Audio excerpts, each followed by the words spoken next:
Chapter 1041. After some introductions, Kanon finally blended into the group of girls. Even though she can interact with the girls normally, Kanon didn't choose to stay. Instead, she returned to Wu Yan's body after having a meal with the girls. According to Kanon, if she's not there, Nagisa will be angry when she wakes up. Everyone was confused by her reasoning. Only Yukari, Shokuha Misaki, Kotori, and Kurumi had a meaningful smile on their faces. They've guessed the reason, but they didn't tell the others. Wu Yan had no choice but to accept Kanon's request. He cut off the mana supply and let Kanon return to his body. Wu Yan isn't sure if it's just his imagination, but he has a feeling that the girls are envious and jealous of the fact that Kanon is his familiar and can enter his body whenever she wants. Of course, whether it's an illusion or not, Wu Yan's instincts are telling him to keep it to himself. Otherwise, an unimaginable disaster will await him. Wu Yan decided to turn a blind eye and started telling the girls about his encounter in the behemoth forest. Black mist, black light. The girls carefully digested the information Wu Yan brought back. They looked at each other with furrowed brows. Where did those disgusting things come from? Mikoto's face was filled with displeasure. They didn't exist in the behemoth forest before. How did they appear out of nowhere? Who knows? Wu Yan shook his head helplessly. If we knew, we wouldn't have needed to investigate. In the end, other than eliminating a large amount of black mist and black light, we didn't get anything out of this investigation? Shokuha Misaki's eyes twinkled as she turned to Yukari. Yukari, what do you think? Yukari narrowed her eyes, her lips curved upwards. I'd like to know if something happened to those disgusting things or if we were wrong. The girls heard Yukari's words. They looked at each other. He laughed bitterly. It seems like Yukari was more interested in the fact that the dark mist and dark light attacked Wu Yan, Ikaros, and Astria on their own accord. She didn't know if it was because she was annoyed that her guess was wrong. Or was he eager to prove that he was not wrong? However, Wu Yan had a feeling that Purple was hoping that the dark mist and the dark light would be able to break his speculation. Perhaps it was because he was a demon sage with a high IQ. Usually, Z's deductions would always be in line with her expectations. She had never been wrong. But now, there was a rare possibility of a mistake.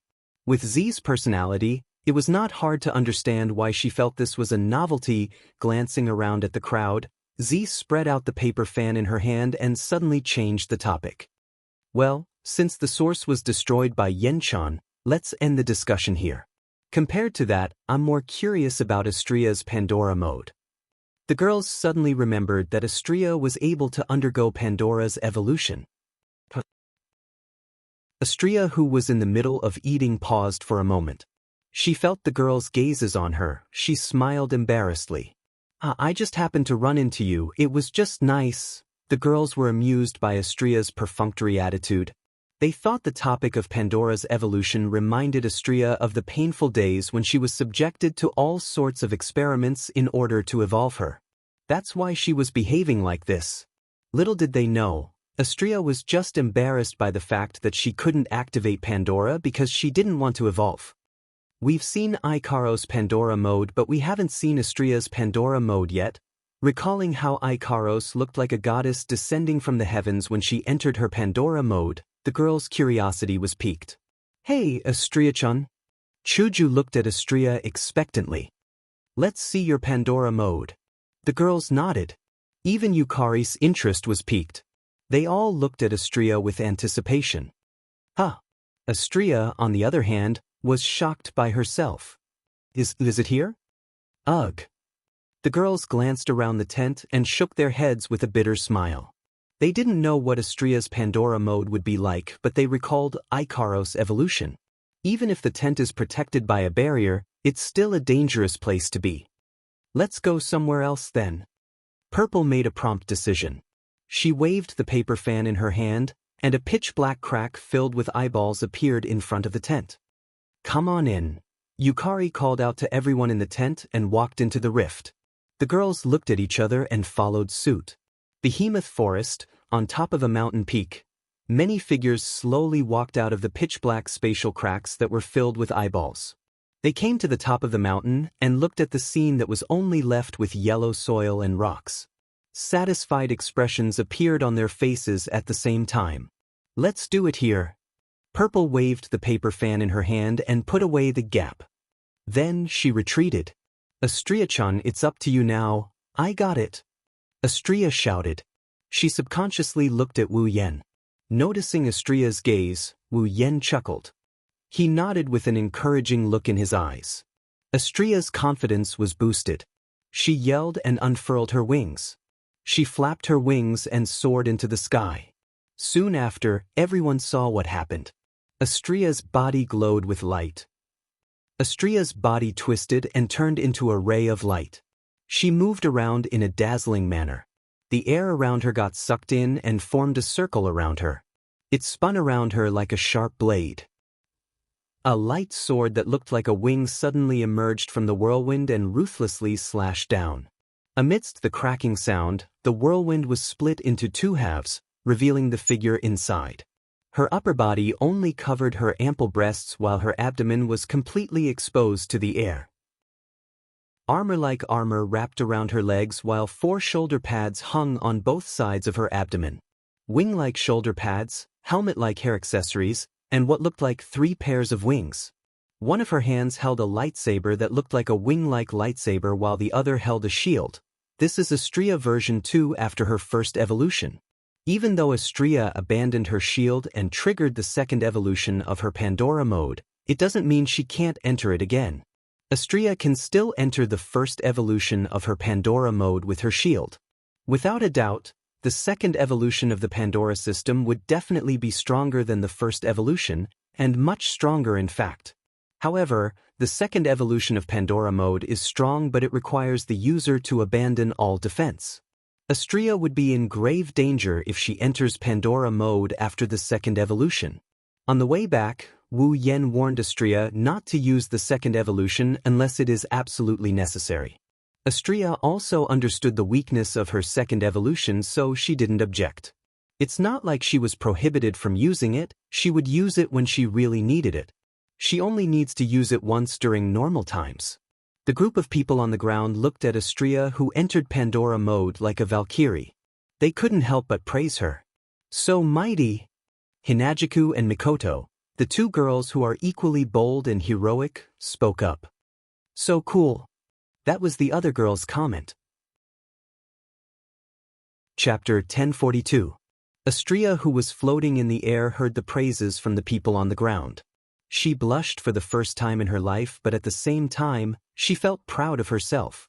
For someone as naive as Astria, being able to surprise her sisters should be something to be proud of, right? Her pure white wings fluttered in the wind. Astria's slender body slowly floated to the ground and landed in front of everyone. This is my Pandora mode. Astria puffed her chest out proudly. Her face was filled with pride. Of course, Astria wasn't proud of her Pandora mode. She didn't like fighting. She wouldn't want it if it wasn't useful to her. Astria was like a child showing off her favorite toy to others. Pandora mode might just be a toy for Astria. Astria-chan's Pandora mode is so cool. Hinajiku didn't hold back her praise. Her yellow-green eyes scanned Astria's body from top to bottom. So, isn't there a second evolution? Why aren't you using it anymore? About that? Astria replied. Master said it's too dangerous since we don't have any defenses. That's why he said it's normal. He forbade me from using it. That's true. The girls nodded in agreement. Shoko Misaki quickly spoke up. It's not the time to fight, we're just looking at it. It should be fine even if you use it, right? Plus, we're all here, what danger can there be? The girls flinched for a bit before looking at Wu Yan. Wu Yan shook his head when he saw this. It's better to be safe than sorry. It's better to be safe than sorry. Then, how's your combat power? Kotori stepped forward with one hand on her waist and the other holding the lollipop. She asked expressionlessly. Combat power? You should have improved by quite a bit, right? Yes. I did improve quite a bit. Wu Yan didn't have anything to hide. He answered directly. Even though Astria is only level 80. Even though she just reached Tier 9, her combat prowess was already stronger than most people. Ikaros and Astria were no exception to this rule. They are a bit stronger than those who have just entered the 9th stage, but once they enter the Pandora mode, their battle prowess is enough to match a level 87 or 88 9th stage powerhouse, which is the high 9th stage. Kinuhidasai tilted her head and pouted. What are you talking about? They only increased by 7 or 8 levels. Do you think that level 7 or 8 is rare? Wu Yen rolled his eyes at Kinuhidasai. At the 9th step, the gap between each level is even greater than the gap between the 7th step and the 8th step. A difference of 7 or 8 levels is equivalent to a difference of several times. Several times? Yukari was the one who was surprised. You mean if Ikaros and Astria enter Pandora mode, their power will increase by several folds? Well, it does feel like a hack. Wu Yen looked at everyone's expression with amusement. But it's the truth. Everyone was speechless when they heard Wu Yan's explanation. Every girl here has a certain degree of advantage compared to those ordinary cultivators. Mikoto, Shokuhun Misaki, Kinuhidasai, Frenda, and Takitsubu Riku were all espers. They were stronger than normal cultivators, but they were only level 2 or 3. If Shokuhun Misaki and the other 3 reached Tier 9 like Mikoto, they would only be a bit stronger than normal Tier 9 espers. They wouldn't even be level 1. Kotori, Kurumi, Toka, and Yoshino were all elves. They had the buffs from angel and spiritual equipment. When they were at Tier 8, they were about 4 or 5 levels stronger than normal Tier 8 elves. When they were at Tier 9, they were only about 1 or 2 levels stronger. As for Hinajiku, there's no need to mention that she's just a normal person. One could only imagine how big the gap between the ranks of the 9th stage was. Even so, Ikaros and Astria can still rely on their Pandora system to increase their strength by 7 or 8 levels. It's only natural that Wu Yen said he is using a hack. Yukari and Flandre-chan are the only ones who are calm. If they were included in this, it would be a real shock. Flandre-chan is a vampire with the ability to destroy eyes. She might not be able to kill someone of the same level as her easily, but it won't be hard for her to do so. With this ability, Flandre-chan is stronger than normal fighters of the same tier and level. She is even stronger than Ikaros and Astria when they are in Pandora mode. Even a demigod like the Beast King was heavily injured by Flandre-chan's ability, let alone someone of the same tier. Of course, that was also because the Beast King had just become a demigod, and he gave Flandre-chan ample time to prepare, plus Ikaros' assistance. That was why Flandre-chan was able to achieve such a good result. However, to be able to injure a demigod, one could tell how terrifying Flandre-chan's abilities were. To put it bluntly, if Flandre-chan's opponent was of the same rank as her and didn't have a stronger ability than her, then no matter how many Tier 9 opponents came, they would be nothing but fodder for Flandre-chan. That includes peak Tier 9 fighters. As for Yukari, needless to say, with such a terrifying ability to manipulate realms other than the god level and demigod level, no matter which level the purple body was in, it would be an invincible existence in that level. It wouldn't be hard for her to challenge someone of a higher tier. Compared to these two, Ikaros and Astria are relatively normal. Even for Wu Yen, if he doesn't use Ruby mode or summon his familiar, he's only 3 or 4 levels stronger than his opponent. In a real battle, strength is only strength. There are many other factors, such as armaments, tools, and so on, that can cause the outcome of the battle to be unpredictable. But no matter what, it is still good to have a strong ability. Because of this, Pandora mode's enhancement left everyone speechless. While Wu Yen is impressed, they are also happy for the two angels. Ikaros and Astria are important companions to everyone. They are happy to see them get stronger. Well, it's good to see such a powerful effect. Mikoto crossed her arms in front of her chest. Her brown eyes looked back and forth between Ikaros and Astria. Then, who is stronger between Ikaros and Astria in Pandora mode? Everyone was stunned by Mikoto's words. Who is stronger in Pandora mode? Wu Yen pondered for a moment. He wasn't sure. This is a difficult question to answer. After all, the Pandora system's upgrade is not very consistent. Not only does it upgrade the Universal Angel's performance, but it also upgrades the equipment and the derivation of ability effects. All of these are different. If we really want to compare them, we can only say they each have their own merits. Of course Aikaro-senpai is stronger. Astria answered without hesitation. Aikaro-senpai is the strongest angeloid in Synapse. I can't compare to her. No one responded to Astria's words, they looked at Ikaros instead. It's just as Master said. Ikaros said softly. My model is different from Astria's, our attributes are different as well. Pandora mode enhances our attributes and equipment. In terms of close combat, I am no match for Astria. Ikaros's words are clear, they each have their own merits. However, this didn't clear Mikoto's doubts, in fact, it piqued her interest. If that's the case, Ikaros, Astria, why don't you two settle this here and now? Everyone's eyes lit up, even Ikaros had a surprised look on her face. Astria was the only one who cried out in surprise. What? Astria shook her head like a rattle drum. Impossible. Impossible. Impossible. How can I be Ikaros-senpai's opponent? However, Astria's panic caused everyone to smile wickedly. Chapter 1043. Astria felt a chill down her spine when she saw the sinister smiles on everyone's faces. She ran towards Wu Yen with teary eyes. You master. When Astria was about to reach Wu Yen said coldly. I think it's a good idea too. Astria froze in midair, still in her lunging position. Hey Ikaros, what do you think?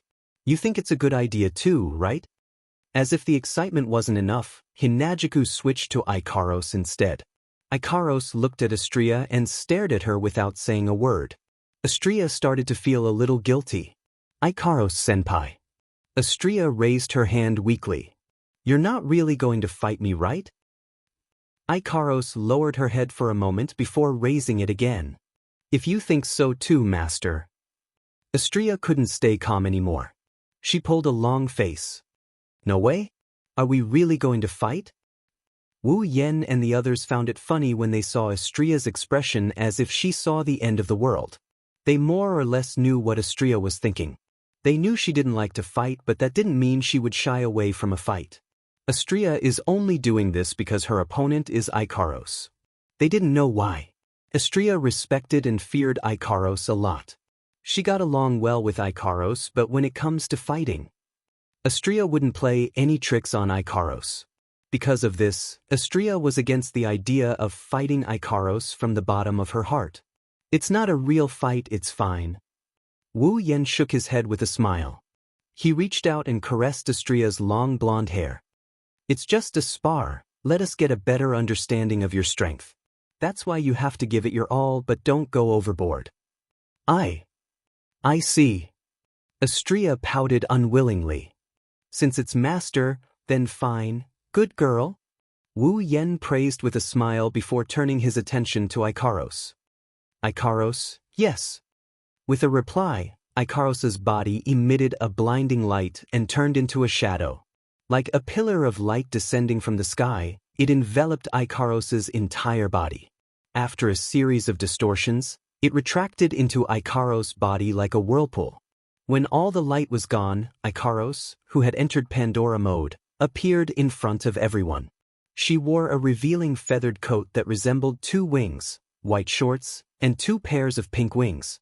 The halo was on top of his head, and two sets of armor were floating around him. Pink starlight was circling around him. What a beautiful scene! Even if it wasn't their first time seeing Ikaros like this, they couldn't help but be amazed. Even Z curled her lips and nodded her head.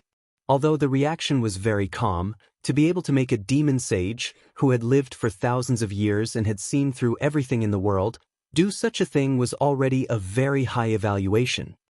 Are you ready? Wu Yen waved his hand after glancing at Ikaros and Astria.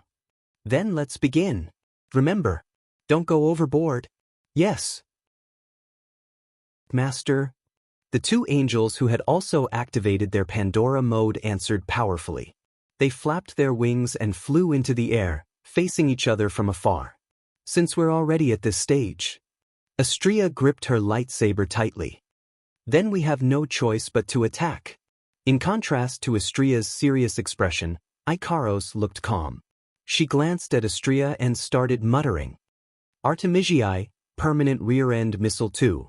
Xianxia's pupils shrunk when she heard Ikaros's muttering. She raised her shield and blocked the attack. The next moment, pink light dots as numerous as the stars in the night sky filled the sky. They drew a beautiful arc in the sky and scattered in all directions. They turned into rays of light and rained down on Xianxia's slender body. Boom, boom, boom, boom. Without any hesitation, Xianxia's petite body was enveloped by the pink light. After a series of loud explosions, she was engulfed by a cloud of dust.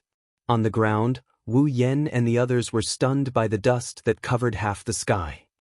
Even though this isn't the first time, Shokuha Misaki slapped her forehead and sighed. But every time I see it, I can't help but sigh. Ikaros's attack range, that's why she's called the Angel of War? Wu Yen stared at the center of the dust cloud. Let's continue watching, the best part is yet to come. The group of girls nodded their heads and looked up into the sky again. None of them felt that the battle had ended. That's because they saw a crystal-like barrier appearing on Xianxia's shield before she was enveloped by the pink light. As expected, when the dust cloud dissipated, they saw Xianxia standing there unscathed. There was a barrier on her shield as well. It was this barrier that had protected her. Xianxia has the strongest spear and shield. Her shield can only block attacks from one direction, but as long as it can block attacks from all directions, no one can break through its defense. At least, no one has been able to do so until now. A hint of seriousness flashed across her delicate face. Her crimson eyes were filled with determination. Xianxia raised her head from behind the shield. The wings on her back expanded by more than 10 times and turned into a pair of gigantic wings of light. Photon swings, multifaceted photon wings. Safety restriction lifted. Then Xianxia disappeared. When she reappeared, she was already in front of Ikaros. Following that, the winged lightsaber in his hand pierced towards Ikaros' body. Aegis 2, Absolute Defense Circle 2. The soft whisper sounded again, but this time, it was no longer a pink stream of light, but a translucent crystal barrier. It's a circular barrier that can defend from all angles. Xianxia's hand froze when she saw the Aegis 2, Absolute Defense Circle 2, in front of her lightsaber. Since Xianxia respected and feared Ikaros, how could she not know what kind of power Ikaros possessed? Whether it was the Artemis, Permanent Rear Homing Missile 2, or the Aegis, Absolute Defense Circle 2, Xianxia knew better than anyone else what kind of power they possessed. To put it bluntly, Xianxia might lose if she hits Ikaros. The evolved Aegis 2, Absolute Defense Circle 2, not only has a 360-degree defense without any blind spots, it can also reflect all external attacks with 100% accuracy. Of course, 100% accuracy is a bit of an exaggeration since there are people stronger than Ikaros. For example, Yukari can break Ikaros' Aegis 2, Absolute Defense Circle 2, with a wave of her hand. But Xianxia isn't one of them. Xianxia isn't confident her attack won't be reflected by Aegis 2, Absolute Defense Circle 2. That's why Xianxia couldn't make up her mind. She didn't know if she should continue with her attack. However, this hesitation lasted for less than 0.1 seconds before Xianxia got rid of it. It doesn't matter if she gets reflected, loses, or gets injured. Since she's already in close range, there's no reason for her to give up on attacking just because of Ikaros' defense. I'm an all-purpose angel for close-range combat. I'm an expert in close-range combat. Even Ikaros' senpai won't be able to win in close-range combat against me. Plus, my sword can break Ikaros' senpai's Aegis 2, Absolute Defense Circle, under normal circumstances. Now that I'm in Pandora mode, there's no way my evolved sword can't break Ikaros' senpai's Aegis 2, Absolute Defense Circle 2. I must continue with this attack. After making up her mind, Xianxia's expression tensed up. She thrust her winged lightsaber forward. Clang! The lightsaber in Xianxia's hand exploded with power. The tip of the lightsaber collided with the circular barrier, creating a huge shockwave. A crisp sound reverberated in the air. Chapter 1044. Clang. The crisp sound of the collision reverberated like a gust of wind, deafening like a sonic boom. As for the source of the sonic boom, it had already been enveloped by a shockwave. Ugh! On the ground, other than Wu Yen, Yukari, Mikoto, Kotori, Toka and the rest who are above Tier 9, the rest of the girls who haven't reached Tier 9 covered their ears with their hands. The deafening sound of the collision was too much for them to bear. If the situation on the ground is already like this, one can only imagine how intense the collision between Ikaros and Astria was. Bang! Before the group of girls who had yet to reach the 9th step could react, another muffled sound rang out in the air. However, this time, the sound was very low, attracting the attention of everyone present. Then, the scene of Ikaros Aegis 2, Absolute Defense Circle 2, being shattered by the winged blade entered their eyes. Tisk. Astria didn't look happy when she saw her Aegis 2 being destroyed. The lightsaber in her hand didn't slow down either. It pierced through the shards of Aegis 2 and went straight for Ikaros' forehead. This is Astria. It's fine if she doesn't fight, but when she does, she's more serious than anyone else. This is also a sign of Astria's trust in Ikaros. She believes this kind of attack won't be able to do anything to Ikaros. And that's the truth. Ikaros didn't even flinch in the face of Astria's merciless attacks. Data kept flashing in her eyes. That was Ikaros trying her best to come up with the most suitable method to deal with this situation. When the lightsaber was about to pierce Ikaros' forehead, Ikaros didn't react. Ikaros didn't try to defend against the attack.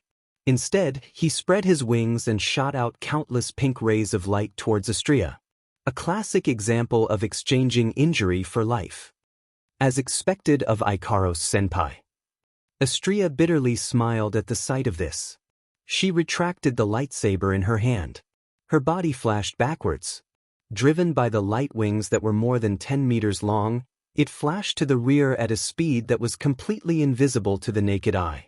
At the same time, Astria flashed away. Aegis 2 appeared around Ikaros once more. The pink light around her didn't slow down and landed on Astria's previous position. Of course, this amount of pink light also landed on Ikaros, who was just inches away from Ikaros. Trajectory correction. In the next moment, the pink rays that landed on Ikaros Aegis 2 were all reflected back in a low voice. And they were aimed at Astria's position. Aegis 2's rebounding ability isn't just a simple rebounding ability. Ikaros can adjust the trajectory of the rebounding attack and make it bounce back according to the trajectory she designed. Astria's expression changed when she saw the pink light coming at her again. She raised her shield to block the attack. Boom boom boom boom boom. Oomph.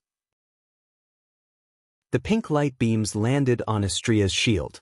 She gritted her teeth and charged forward instead of retreating. Boom boom boom boom. Amidst the explosions, Astria flapped her wings and charged through the pink light beams. She turned into a flash of light and charged towards Ikaros at a speed slightly below the speed of light. However, Ikaros was already holding a spiked black longbow in her hand. Not only that, there was an arrow with dark purple flames knocked on the bow. It was aimed at Astria, who was charging at him. It was Ikaros Apollon. Astria's pupils contracted as she charged through the pink light beams. Ikaros stared straight ahead. She closed her eyes, then opened them again. She loosened her grip on the bowstring without hesitation. Whoosh! A low whistling sound broke the air as an arrow covered in purplish-black flames was released from Ikaros' bow. Under the watchful eyes of everyone on the ground, the arrow turned into a purplish-black meteor and shot out. Without hesitation, Astria swung her winged lightsaber at the incoming Apollon arrow. The tip of her sword clashed with the tip of the arrow, the tip of her blade clashed with the tip of the arrow, the tip of her blade clashed with the tip of the arrow, the tip of her blade clashed with the tip of the arrow, the tip of her blade clashed with the tip of her blade. Boom! The two violent attacks fiercely collided with each other, causing an earth-shattering boom to ring out. Many young girls paled and covered their ears in pain. Many young girls paled and covered their ears in pain. These two brats. Wu Yen and Yukari exchanged a look. They didn't know whether to laugh or cry. They waved their hands and a barrier appeared around them. The barrier blocked the sound waves and the girls felt a lot better after the barrier was set up. Ikaros, Astria. Chuju wiped the cold sweat off her forehead and bitterly smiled. They are both strong, but why are they fighting so hard? It's not like they're enemies. This doesn't look like a duel anymore, right? Mikoto started getting anxious. This is a fight to the death. The rest of the girls were also worried. They didn't expect Ikaros and Astria to be so ruthless. It didn't look like they were holding back. Just like Mikoto said, it looked like they were in a real fight. How can the girls not be worried? Perhaps this is the difference between our identities. Unlike the other girls, Yukari's face was indifferent. She said faintly, although it doesn't sound nice, in the hearts of battle tools like them, the so-called learning from each other should be no different from killing each other. Hearing Z's words, the group of people was startled and fell silent. All right, don't think too much about it. Wu Yen shook his head and patted Hinajiku and Mikoto, who are closest to him, on the shoulder. The current Ikaros and Astria are no longer the Ikaros and Astria of the past. I believe they have their own thoughts. With their personalities, even if they treat the sparring as a fight to the death, they would never go for the kill. Besides, Wu Yen glanced at Yukari and smiled. Even if there's an accident, Z is here. There won't be any problems, Ayaya. Yukari shook her head with a chuckle. This isn't an easy job. Yen sure knows how to find things for us to do. Despite her words, everyone could see the disdain in Yukari's eyes. In Yukari's eyes, a duel of this level is no different from a fight between children. Wu Yen and the others were speechless when they realized this. This young girl in front of him is probably even more reckless than Ikaros and Astria, right? In the sky, the sound waves produced by the collision spread out. The surrounding countless flashing pink streams of light exploded one by one under the impact of the sound waves, exploding into nothingness. At the center of the collision, there was a wave of fire. A ray of light shot out and revealed Astria's figure. It seems like even Ikaros Apollon couldn't escape unscathed when faced with Astria's winged lightsaber that can shatter Aegis too. However, Astria isn't completely unscathed. There aren't any obvious injuries on her body, but smoke is rising from her body. She was panting heavily and the hand holding the lightsaber was trembling. Even if Apollon can't win against the lightsaber, it still has the upper hand. This was to be expected. Apollon was Ikaros' strongest weapon other than Uranus. Even though Ikaros and Astria were on par with each other and Astria focused all of her strength on the sword, Ikaros was still superior in terms of destructive power due to her Angel of War. Chapter 1045. Astria gasped for air with smoke coming out of her body. She looked at her trembling hands and then at Ikaros. She tightened her grip on her sword and shield. As an all-purpose angel, Astria's sword can break through Ikaros' Aegis too, her shield can block Artemis too, and her speed can even reach the speed of light. She's not your average fighter. But because of this, Astria's weakness is very obvious. Once the distance between them is pulled apart, even if she doesn't lose, she won't be able to get away with it. Even though Astria gained long-range attacks after entering Pandora mode, it made up for this weakness. Unfortunately, Astria's opponent this time is Ikaros. In terms of long-range attacks, who among the all-purpose angels can compare to the all-purpose angel known as the Queen of the Sky, Ikaros? Astria's long-range attacks were nothing in front of Ikaros. They couldn't even cause her any trouble. That's why Astria's long-range attacks were nothing. This is the difference between different models. This is also the reason why Ikaros has the upper hand over Astria despite having the same level and equipment. It's not that Astria is weaker than Ikaros, it's just that Ikaros can more or less restrain Astria in terms of abilities. Astria knew this was going to happen. This so-called equipment is about the same, is only if Ikaros doesn't use that thing. Astria thought so, and it didn't take long before something happened. She saw something she didn't want to see the most. Connect. Her long pink hair fluttered in the wind. Ikaros' cold voice reverberated in the air. Following her voice, the two pairs of pink wings behind her seemed to have split apart, splitting into strips of fluorescent light. Like a line, it was as if the wings were being lined up. They reached into the void behind Ikaros. The next moment, a mechanical noise that sounded like it came from the horizon echoed in the air. Almost at the same time, lines of invisible veins appeared behind Ikaros. It looked like a door is opening. It caused ripples to appear in the space around it. Then, a gigantic object poked its head out from the void. Xianxia looked up at the gigantic object that looked like a battle fortress. She lost her focus and muttered the name of the battle fortress. Uranus system. On the ground. Seeing the Uranus system, Yukari exclaimed in amazement. She's going all out?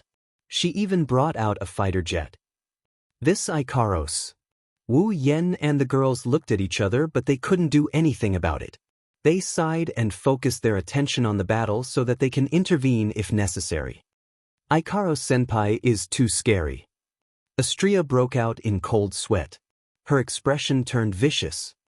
Don't think I'm afraid of you, I can get angry too, she said. Xianxia tossed her shield aside and a blinding light enveloped her body. Ikaros has already brought out her trump card, the Uranus system, and it's one that's been enhanced by Pandora mode. That's no joke.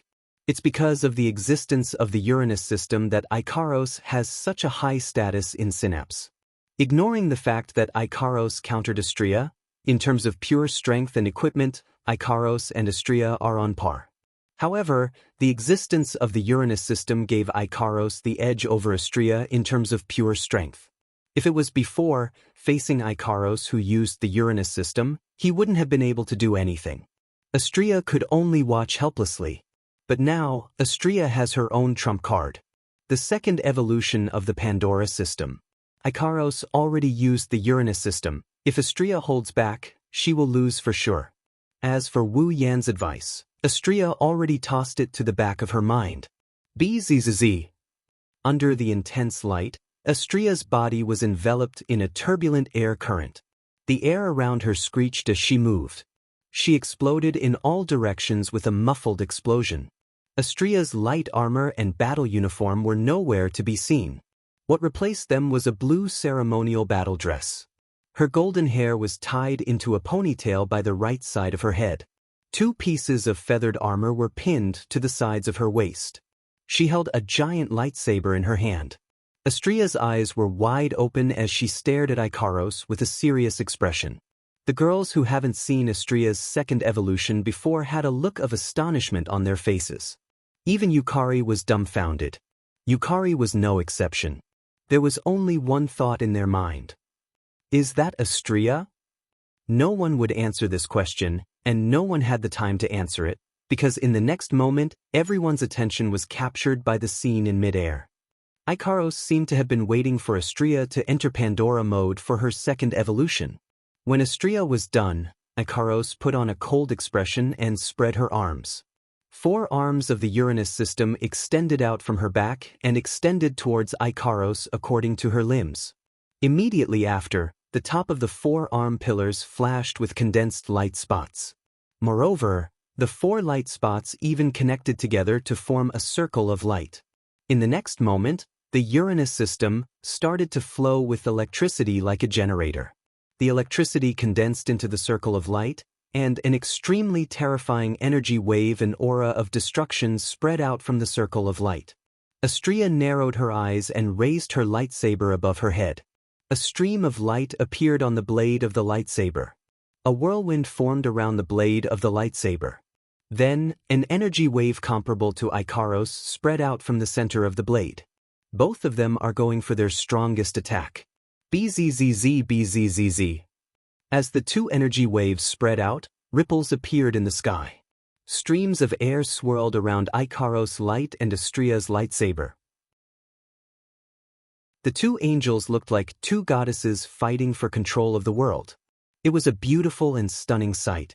In fact, the friction between the air currents even produced a few arm-thick fire bundles. SSSS. Another sound of something melting rang out. The flame beam began to swirl together with the airflow. The moment it took shape, it began to rotate at a terrifying speed. The airflow that came into contact with the flame beam was like an iceberg that had fallen into a volcano.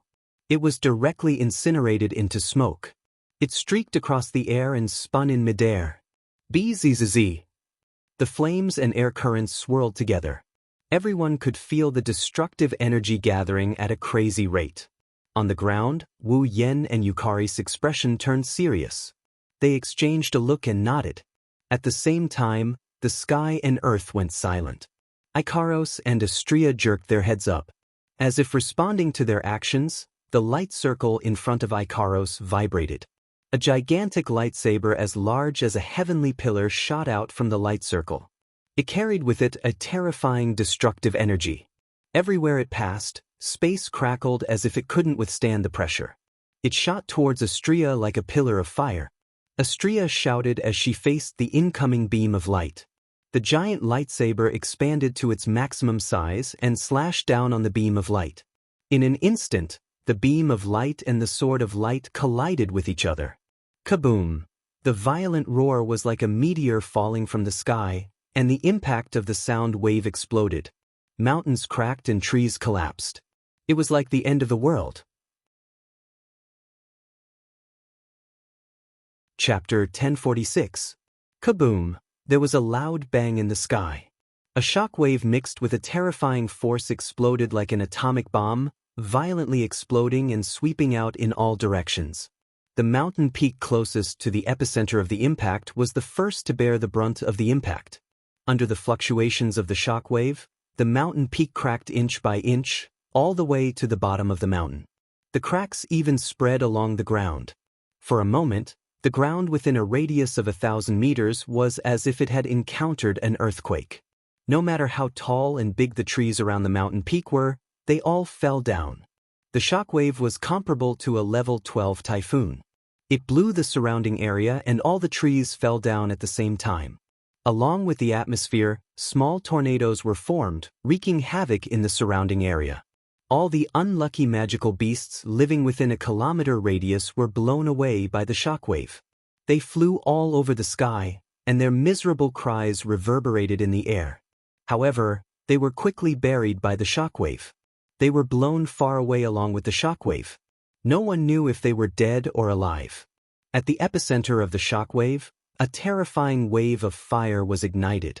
Scorching waves of fire followed the shockwave and swept out in all directions, evaporating wisps of air and sprinkling on the ground. Suddenly, regardless of whether it was the trees or the rocks, all of them burned under the attack of the waves of fire, causing the surroundings to become a real sea of fire. The mountain also became a real mountain of flames.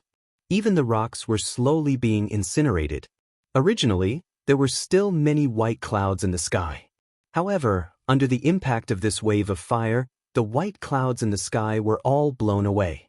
There were no longer any traces of clouds in the sky. At least, there were none in the sky that could be seen. There aren't many people in the Spalier world who can pull off a clash of this level. They were confident enough to boast. They were confident enough to say that they can cause this. Other than the 5 demigods, there aren't more than 5 demigods. Clearly, this was not something an ordinary 9th-stage powerhouse could accomplish. But now, this is a scene comparable to a natural disaster. It was caused by the collision of 2 young girls who had just reached the 9th stage not long ago. If this news gets out, the names Ikaros and Astria will become popular in the next few days. They will be known by everyone in the Spalier world. However, under the impact of such a collision, it was unknown whether its owner was safe or not. The shockwave gradually calmed down. The flames in the sky also slowly dissipated. When the shockwave subsided, the scene has changed. The mountain peak, the trees, the ground, everything is burning. Rocks, loess, minerals, everything is cracked. The surrounding area is a sea of fire. There are only traces of scorch marks left. There are no signs of life within a kilometer radius. Fortunately, this collision occurred in the giant beast's forest. If it was outside, no matter which city it was in, it would be enough to cause a chilling amount of casualties. Under that impact just now, even a Tier 7 powerhouse might die, right? At the peak of the burning mountain, when the group of girls opened their eyes again, they discovered that they were already protected by a transparent barrier. Within a radius of 1,000 meters, only the area where they were standing was intact. The rest of the area was already in a state of chaos. Looking at the hellish scene around them, the girls looked at each other with shock in their eyes. Flandre-chan was the only one who was excited. If it wasn't for the fact that Yoshina was nestled in her arms, this little girl who was equated with destruction would have cheered, right? Violet was standing in front of all the girls. She was also the one who had built the barrier.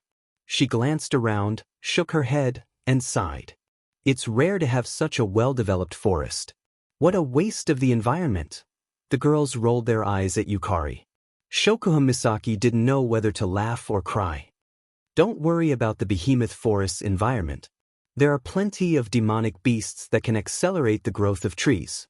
This place will recover in a year or two, I see.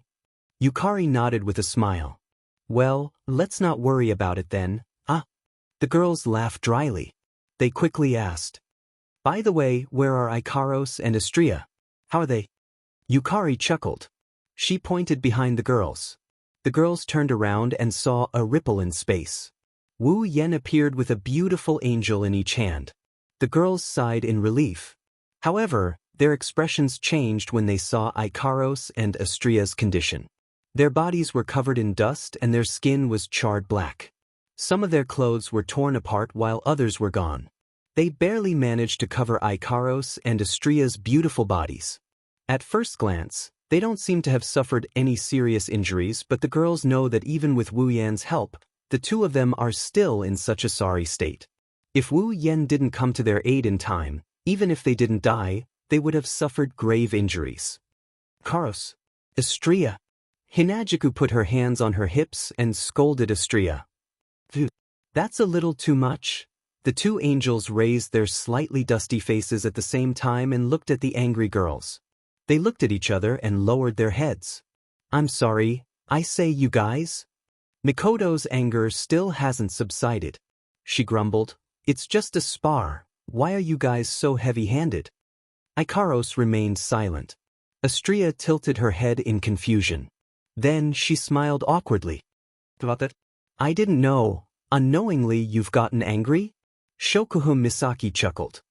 Well, it's not hard to understand why Astria is angry. But is Ikaros the same?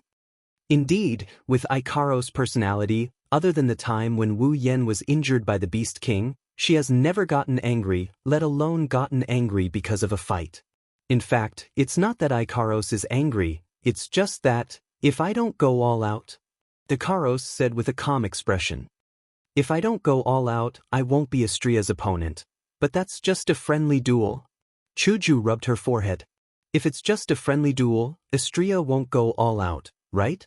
That way, the conditions are still equal. Ikaros paused for a moment. The ahog on her head swayed back and forth. Then she opened her mouth. Is that so? The girls nearly choked. Sigh. Yukari didn't know whether to laugh or cry. She sighed and started mumbling. Are all man-made angels this naive? When will the celestials and gods in Fantasy Village learn from them? You are one of a kind, Yukari. Wu Yen pressed his hand on the charred areas on Astria's body. His hand glowed with white light, and under the illumination of the white light, the charred areas on Astria's body healed up in a blink of an eye. That was the healing ability of the angel's holy light, other than the purification ability. Even though he didn't use the angelic holy light, or canon, Wu Yen can borrow a portion of his familiar's power. The angelic holy light is no exception. Plus, there's no need for canon to heal a burn of this level. Ikaros also has a self-healing system. She can heal her wounds on her own. Her healing ability is on par with canon's. He only needs to heal Astria. He doesn't need to spend as much effort. Among the angeloids, only Ikaros and Astria have the purest hearts. As for the others, while healing Astria, Wu Yen recalled the other angeloids like Nymph and Cows. His expression turned odd. They aren't bad, but in terms of personality, Ikaros and Astrea are cuter.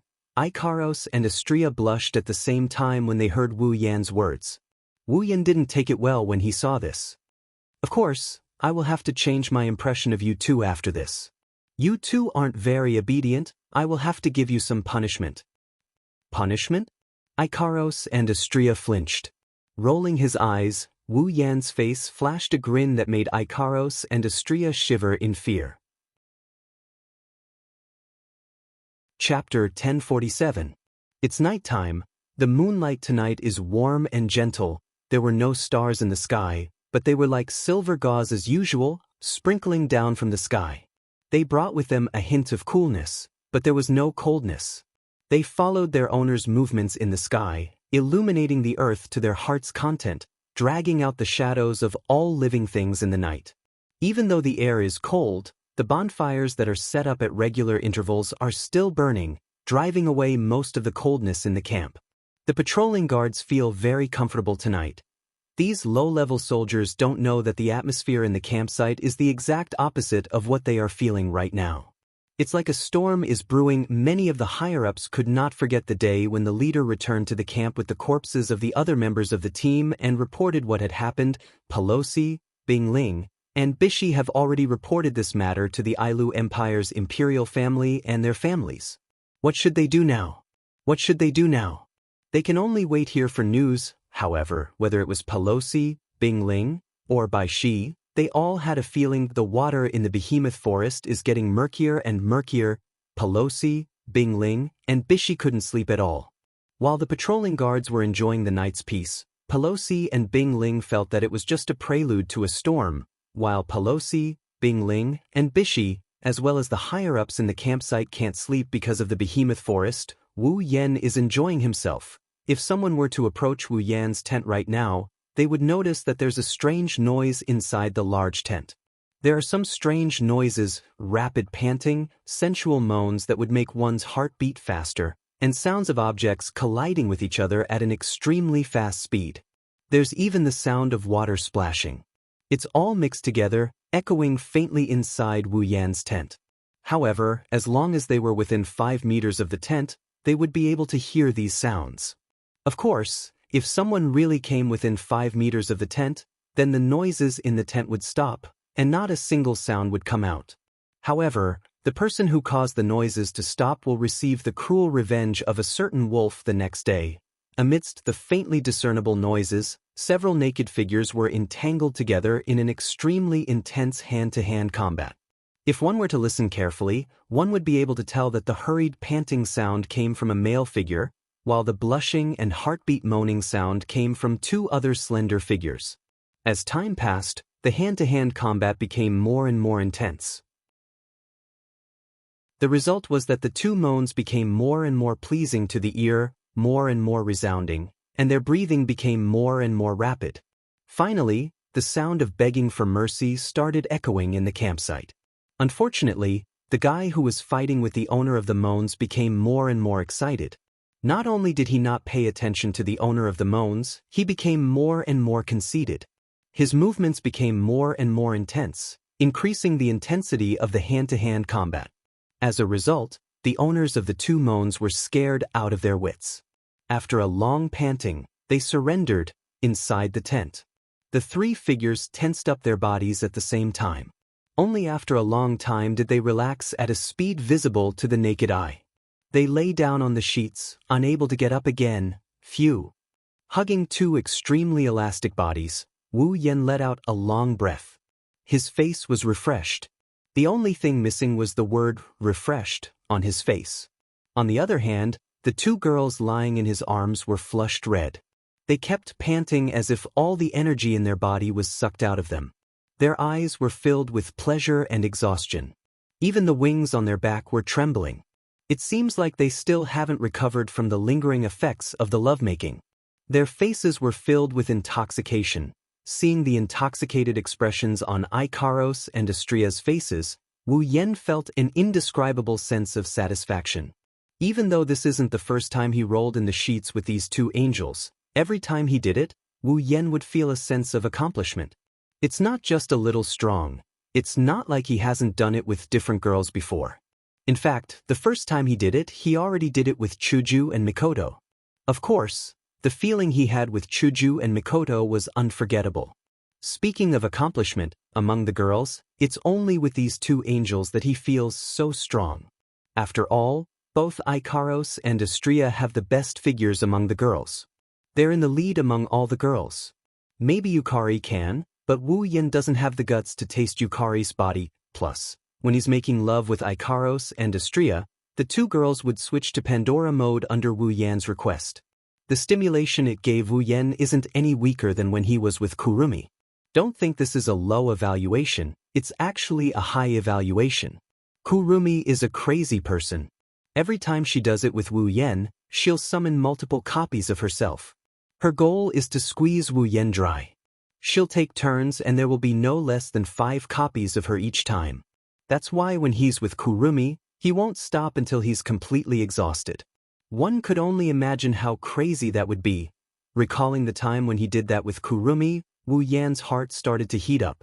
Then, he realized that it's not a good idea to think about other girls at this time. He shook his head to get rid of the heat in his heart. Wu Yen caressed the two angels' soft backs and listened to their breathing. He's really thankful to Daedalus for creating such good girls. Thinking about Daedalus, Wu Yen had an idea. He opened his mouth. Hey, Ikaros, Astria, do you want to go home? Home. The two girls were confused. They didn't know what he meant by home. Wu Yen explained. It means you want to go back to your original world. What do you think? Do you want to? Wu Yen asked this question out of consideration for Ikaros and Astria's feelings. After all, they lived in this world for a long time. It's been a while since they last went back. It's hard not to miss it. After Wu Yen explained, Ikaros and Astria understood what he meant. They shook their heads and hugged Wu Yen tightly with a panicked look on their faces. No. Astria doesn't want to go back to home. Astria shouted. I don't want to go back to a place without Master. Me too. Ikaros's voice was soft but firm. Ikaros, I will only follow Master. You too? Wu Yen shook his head. He scratched their noses. You make it sound like I'm chasing you back. That's not the case. I'm just asking if you want to go back to your original world. If you want, I will accompany you. I won't abandon you. The two girls sighed in relief. Astria even puffed up her cheeks. Master is so mean, he only knows how to scare people. It's your own misunderstanding. Wu Yen knocked Astria's head with an amused look. So, what do you think? Do you want to go back? Ikaros and Astria looked at each other and went silent. In fact, their hearts were filled with complicated feelings. Ikaros and Astria didn't have any feelings for Synapse. They were nothing but weapons, tools to be ordered around by their master. Their current life was nothing compared to their current one. If possible, they didn't want to go back. But when they thought about the person who created them, they hesitated. No matter what, Daedalus is their mother. It's impossible for them not to want to see her. This includes Ikaros, who just got her first taste of love. Wu Yen understood their silence and kissed their foreheads. Whenever you want to go back, just let me know, I will go with you. Wu Yen revealed a gentle smile. After all, I want to thank Daedalus for creating such wonderful people like you and giving me the chance to meet you. The two girls felt warmth in their hearts. They nodded and snuggled into Wu Yan's embrace. They closed their eyes and enjoyed this rare moment of warmth. Chapter 1048. Morning, Master. Ikaros placed a cup of black tea in front of Wu Yen and quietly retreated behind him. This scene was very common during normal times. After all, Ikaros was the type of person who only knew how to contribute silently. But today, Ikaros is acting a little different. Because other than silently sacrificing herself, Ikaros's cheeks are flushed red as well. Ikaros fared better than the rest. Astria, who stood beside Ikaros, looked even worse. She kept lowering her head and her body was wriggling unnaturally. She looked like she didn't want anyone to see her. She was one step away from running away from the scene. They couldn't be blamed for this. It was believed that if it was anyone else at the scene, they would have the same reaction when faced with the gazes of a group of young ladies. Wu Yan is the only one who picked up the tea in front of him and tasted it carefully. His calm demeanor made the girls even more enraged. Then, Chuju closed her eyes and crossed her arms in front of her chest. She spoke to Wu Yan with a suppressed voice. Don't you think you should explain what's going on? What's going on? Situation? Wu Yan blinked as if he didn't understand what she meant. What's going on? Isn't this the same as usual? Yes, indeed, they look the same as usual. Mikoto took a deep breath. She pointed at Ikaros and Astria and yelled out. But what's up with those clothes? Glancing at Ikaros and Astria, the other girls also looked at Wu Yan with dissatisfied gazes. It's obvious that they want Wu Yan to explain himself. Not for anything else but because, today, both Ikaros and Astria are wearing maid outfits. The kind with a low cut and miniskirt. You really do have this kind of hobby, huh? Kinedasai sighed with a sorrowful voice, as if she was in the same situation. Not only her, even Frenda and Takitsubo Riku had a look of defeat on their faces. Thinking back to the past, didn't Wu Yan abduct the three of them back home to be his maids? Hobby?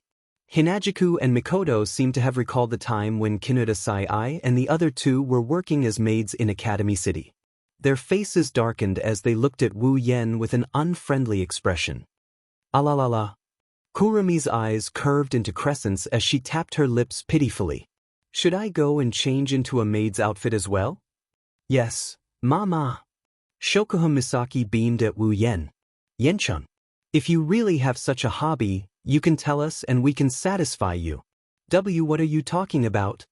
Wu Yan turned his head away awkwardly to hide his hesitation. It's not a hobby, it's just a punishment for not knowing the severity of your actions. Punishment? Kotori pursed her brows and looked at Wu Yan with a half-smile. Didn't you already punish them last night? Kotori's words echoed in the room. The air in the tent instantly froze. Wu Yan laughed when he saw the unfriendly looks on the girls' faces. Well, it's just to deepen their impression. This way, they will think twice before acting the next time, right? Hee. Mikoto chuckled coldly. I think this is just a hobby of yours, right? Mikoto-chan. For a split second, Wu Yan's expression froze before he turned to Mikoto with a wide grin. Do you want to be punished as well? Looking at Wu Yan's deadpan grin, Mikoto started feeling a bit guilty. Is he really going to punish me? The more she thought about it, the more guilty she felt. Mikoto knows Wu Yan very well, so she didn't think that he wouldn't dare to do such a thing. She didn't say anything else, and she looked at Shokuha Misaki with a giggle. I didn't think Misaka-san would be afraid of little Yan's punishment. Who's afraid? Mikoto felt guilty, but she wouldn't admit it. I just don't think it's right to do it. That's right. Is that so? Shokuha Misaki's starry eyes seemed to be able to read Mikoto's mind. She narrowed her eyes and pulled out a remote from her bag. Aiming at Mikoto, he pressed down hard. Boom, the sound of something hitting something echoed in the tent. Mikoto looked like she was hit by something. She held her head and cried out in pain. At the same time, lightning flashed around Mikoto's body. Ayaya, if only my ability worked on Misaka-san, then I would know what you're thinking. Shokuha Misaki put away the remote and sighed. It's still as troublesome as ever. The electromagnetic barrier, you bastard. Mikoto was furious. It's been so long, and you still haven't changed your bad taste? How can you say it's a bad taste? Shokuha Misaki shook her finger and winked at Mikoto. This is my special love. Oh, I don't need your love. You're right. Misaka-san only needs Yano-san's love. She doesn't need anyone else's. I want Yano-san's love too. Who needs his love? Misaka-san, you're being a tsundere again. You're the tsundere. Your whole family is tsundere. You don't want to admit it? Then Misaka-san, do you have the guts to remove your electromagnetic barrier and let me see your true thoughts? Looks like you don't have the guts. Don't repeat yourself. I won't let that annoying ability of yours work on me. That's where you're wrong. I'm seriously asking for your opinion. Or, are you feeling guilty, Misaka-san? No. I'm not. Then let me see what you're thinking. Don't make your own decisions. Don't even think about it. So you're feeling guilty then? Am I right? Are you trying to pick a fight with me? Whoa. Misaka-san is so scary. Mikoto screamed and Shokuho Misaki threw herself into Wu Yan's arms with tears streaming down her cheeks. Yen-san, if Misaka-san wants to teach me a lesson, you have to protect me, you bastard. Mikoto's body trembled again and again. She resisted the urge to explode and sat down with a face full of anger. She grabbed a piece of bread in front of her and started eating like crazy. She's probably turning her anger into appetite, venting out the frustration in her heart. You too. Wu Yen facepalmed when he saw Mikoto and Shokuho Misaki eating happily. It's been so long, but you two are still so stubborn. This is different from before. Shokuho Misaki didn't leave Wu Yan's embrace. She looked at him and she grinned from ear to ear. Before, we were fighting for status, now we're fighting for attention. I don't see how you're fighting for attention. Wu Yen raised an eyebrow and placed his finger on Shokuho Misaki's cheeks. You're just trying to make fun of Mikoto, right? Shokuho Misaki gasped, but her eyes were full of smiles. You found out? Mikoto, who was eating her bread, froze on the spot. Her body trembled and she started panting. She clenched her fist and crushed the bread in her hand. I'll endure. I'll endure. Wu Yen and the other girls looked at each other helplessly. They bitterly laughed, but they knew that this is just Mikoto and Shokuho Misaki's way of interacting with each other. They didn't say anything about it, so they decided to just watch the drama unfold. At this moment, a Misaka girl walked into the tent with 3 other people behind her. Oni-san, we have guests. Inside the tent, all the noises died down in an instant.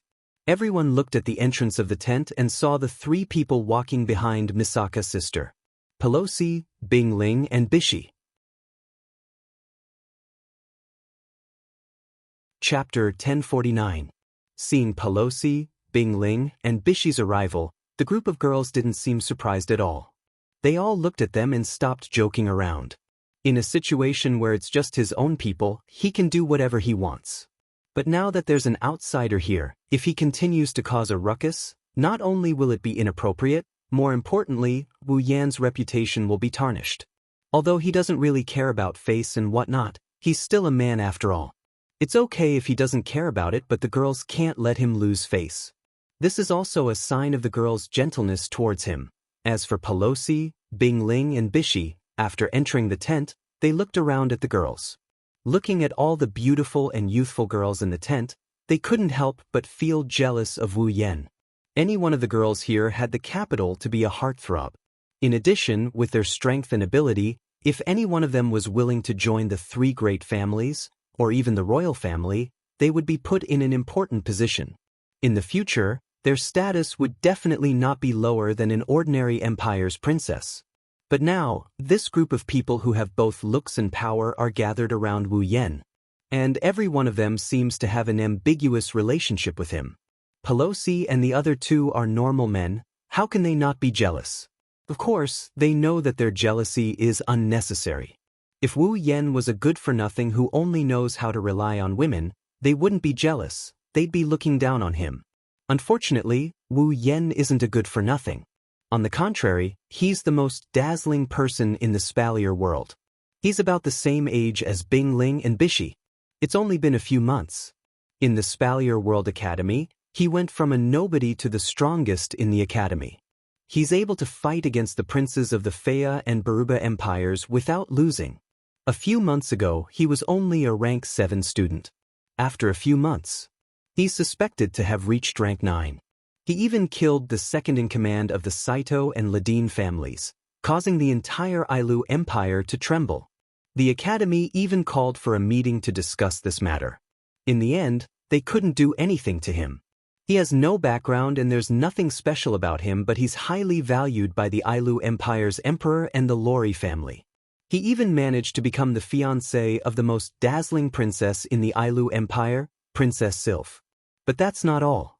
The most important thing is that he has a demigod who can defeat a beast king. Isn't that enough to make him the most dazzling person in the Spalier world? Pelosi, Bingling, and Bishi are jealous of Wu Yen, but they didn't complain. After all, Wu Yen has the right to enjoy such treatment. Fortunately, Violet was still sleeping. Otherwise, if they saw a demigod realm expert here with their own eyes, then the jealousy in their hearts would probably explode. He's here? Wu Yen didn't know what Pelosi and the others were thinking. He smiled when he saw the 3 people in charge of the camps coming towards him. I've been waiting for you for a long time. Pelosi, Bingling, and Bishi looked at each other before looking at Wu Yen. Did you ask us to come here because you have news about that strange blacklight? Wu Yen shook his head and his expression turned serious. I called you here because I have a favor to ask of you. Pelosi and the others' hearts skipped a beat when they saw the serious look on Wu Yan's face. If even Wu Yen is treating this matter with such seriousness, it's definitely not a simple matter. The faces of the 3 leaders of the camps turned solemn and they asked in a deep voice, "What's the matter? If we can help, we will definitely." That's great. Wu Yan's serious expression crumbled as if he just saw his savior. Before the 3 people in charge could react, he reached under the table and pulled out a creature. He threw it on the table and pointed at it with a hopeful expression before opening his mouth. Please send this troublesome fellow back. Pelosi and the others were stunned. At the same time, the creature in Wu Yan's mouth let out a woo-woo sound and started wriggling. It struggled with all its might, banging its head against the table and successfully waking the 3 up. Unfortunately, the awakening was only temporary. When the 3 of them saw the true appearance of the thing squirming on the table, their eyes widened at the same time. This is... The ice spirit slowly opened her mouth and cried out involuntarily. Princess Rena? Bishi was also stunned. He rubbed his eyes and confirmed that the person who was tossed onto the table was Rena. Her mouth was stuffed with a rag and she was looking at Wu Yen with hatred. His eyes almost fell to the ground. Is it really Princess Rena? Why is she here? Pelosi couldn't stay calm anymore.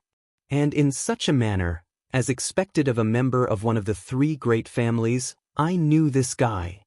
Wu Yen grinned at Pelosi and the other 2. He couldn't wait to tell them what to do. Then I'll have to trouble you to send her back. Please. Wu Yan's tone is one of sincerity. It's as if Pelosi and the other 2 don't agree, he would even kneel down. This made Pelosi and company who have never seen him like this feel even more surreal. You asked us to come here. Bishi pointed at the struggling Rena with uncertainty. You want us to send Princess Rena back? What else do you think it is? Wu Yen snickered. Since you guys know her, you should know how troublesome she can be, right? Pelosi, Bingling, and Bishi looked at each other speechlessly when they heard Wu Yan's words. They thought it was something important. They didn't expect it to turn out like this. Well, Rena's personality is famous in the Spalier World Academy. Not only is she a lesbian who is madly in love with Sylph, but she also hates men. Even if she doesn't hate them, she won't be nice to them either. Bingling and Bishi have heard more than once about a male student who called out Sylph's name in his dreams and was hung up on the arena tower by Rena the next day. It's not an exaggeration to say that Rena is a little devil. Bingling and Bishi thought back to the time when Rena took a leave of absence for a few months and the male students even held a celebratory banquet to celebrate her absence. They started to understand why Wu Yen did this. However, Wu Yen is destined to be disappointed.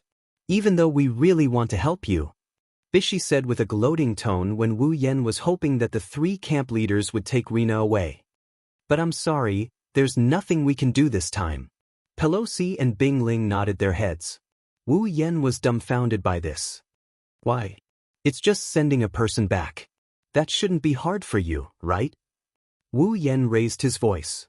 Are you worried that something will happen to this camp? Don't worry, I will protect this camp while you're away. I'll make sure it'll be fine when you return. You're thinking too much? Pelosi laughed at Wu Yen. It's not because we can't help you, it's because we can't help? Wu Yen didn't understand. Seeing this, Pelosi said directly, even you can't control Princess Rena. Do you think we can make her listen to us and leave with us? What's so hard about that? Wu Yan's forehead dripped with sweat. An ugly smile appeared on his face. Look, isn't she very obedient right now? Why don't you just throw her on the airship and send her back to the Academy or Faya Empire? We're not as brave as you are. The three laughed bitterly. She is a princess. If we treat her like this, not only will the Emperor of the Faya Empire do something to us, the Patriarch will definitely kick us out first. Dejected, Wu Yan asked again. Is there no other way? Pelosi and the other two were silent. After a long while, Pelosi suddenly raised his head. Have you heard of the Land of Gods?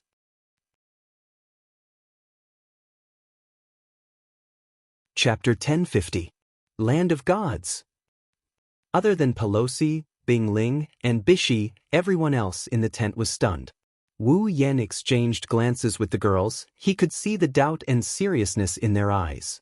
Even Reina, who was causing a ruckus on the table, quieted down. For a moment, the tent was silent, only the faint sound of breathing could be heard. Not for anything else, it was because of that word. Gods. Narrowing his eyes, Wu Yan looked at Pelosi, Bing Ling, and Bishi standing in front of him. He tapped the table rhythmically. The atmosphere in the tent became heavy. The Land of Gods, huh? Wu Yan lowered his head and after a moment of silence, he opened his mouth. Since it has something to do with the word God, then this so-called Land of the Gods shouldn't be simple, right? Something special. Pelosi sighed. It's more than that. In the eyes of the three empires, this Land of Gods might be even more important than the Spalier World Academy. Oh! Wu Yan raised an eyebrow. Can you elaborate? Pelosi lowered his head for a moment before raising it again. Have you ever wondered why the three empires have been so strong for so long? Wu Yan and Ko frowned when they heard this. Although Pelosi's words were somewhat disrespectful, it was still suspicious. But it was also a very correct point of view. Everyone knows that there are three empires in the Spalier world. Ever since humans gained consciousness and started cultivating, the Spalier world has been around for hundreds of millions of years. In that long history, there were only three empires, the Ailu Empire, the Faya Empire, and the Baruba Empire. These three empires have existed in the Spalier world for tens of thousands of years, if not hundreds of thousands of years. But, after tens of thousands of years, the three empires have been around for a long time. Since ancient times, when there is prosperity, there is decline. That is the most basic rule. No matter what kind of force it was. Even the empire. After such a long period of time, they had been at the top of the Spalier world for so long. They had never declined. Furthermore, the three empires had always maintained a balance. They had suppressed the other powers for so long. It was strange that no fourth empire had appeared. Ever since the establishment of the three great empires, there would be three big families under each of the empires. Pelosi's tone seemed to be a little ethereal. There was even a hint of sorrow in his tone. However, the three major clans aren't fixed. In the long history of the empire, the three major clans have been constantly changing. Some of them declined and were dragged down by others. Some of them became powerful and occupied one of the three positions. Although the frequency of change isn't very frequent, it's definitely uncountable. That's right, the three major clans aren't fixed. In such a long history, the three major clans have been constantly changing. But Pelosi took a deep breath. No force can avoid a decline, but the three empires have not. For a long time, they have been at the top of the world. The fundamental reason is because of the Land of Gods. With Pelosi's explanation, Wu Yan and the others gradually understood what the Land of Gods was. To put it bluntly, the Land of Gods was just a trick between the three gods who established the three great empires. Even Pelosi understood the logic of prosperity and decline. How could the three gods who aspired to be at the top of the world not understand? In order to prevent the empires that they worked so hard to establish from being destroyed in the future, it was necessary to provide some protection for the empires. But what should they do to ensure that the empires would not decline and not be destroyed? In the real world, it should be very difficult to prevent an empire from declining. It was not an exaggeration to say that it was impossible. However, in the Spalier world where the strong were respected, it became a possibility. Because as long as the power of the royal family was able to suppress the other powers, no matter how big the storm, it would not be able to blow away the status of the empire. But this is no doubt a whimsical thing to do.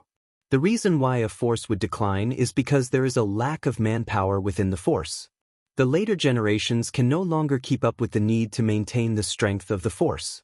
They do not have enough ability to maintain the position of the force and develop the force. Therefore, the strength of the force will continue to decline until it is lost. Since there are geniuses in this world, then there must be trash as well. No force can guarantee that there will be no trash in their force, and no force can guarantee that there will always be geniuses in their force. Once there are no more geniuses, then there will be more trash. Naturally, the force will decline. It is the same for empires. That is why it is said to be a whimsical thing to do. Fortunately, the ones who established the three great empires were the gods. In order to ensure that the imperial family could maintain their power as the strongest faction in the world, the three divine beings traveled all over the world of Silveria and collected all the treasures, items, and items that could improve one's aptitude and strength. They were left for their descendants to use to ensure that the imperial family could last for a long time. Thus, the land of gods was born. Every once in a while, the younger generation and even the older generation of the royal family of the three great empires would go to the land of gods in search of opportunities to improve themselves. This is also why the top few in the Spalier World Academy rankings are always members of the royal family. This was also the reason why, after so many years, behind the three great empires, there would definitely be a demigod expert as the guardian god. This is why Pelosi said that the land of gods is more important than the Spalier World Academy to the three great empires. I think the reason Princess Rena asked for leave is to go to the land of gods, right? Pelosi glanced at Rena, who was on the table. There are two conditions to enter the place of god spirits. One is that you must be a member of one of the three royal families. The other is that you must be at least at the 6th level. Before she applied for leave, Princess Rena was still at the peak of the 5th level. However, the place of god spirits will open again soon.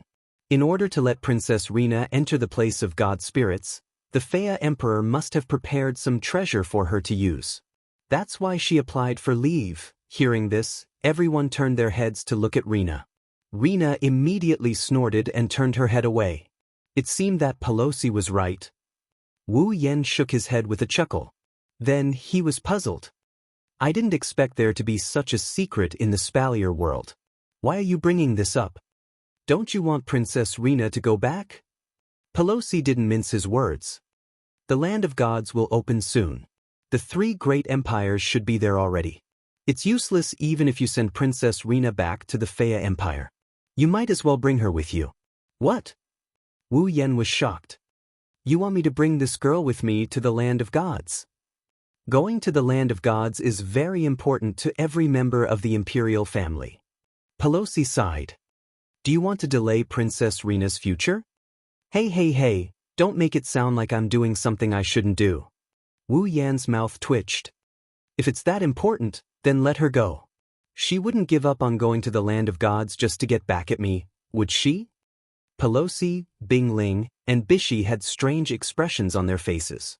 Seeing this, Wu Yen had a bad feeling about this. What do you mean by this? The three looked at Wu Yen with pity. Pelosi didn't know whether to laugh or cry. It seems like you don't know how much Princess Rena loves Princess Sylph. Why don't you try letting her go and see if she'll leave obediently? You're trying to say? Wu Yen put on a fake smile.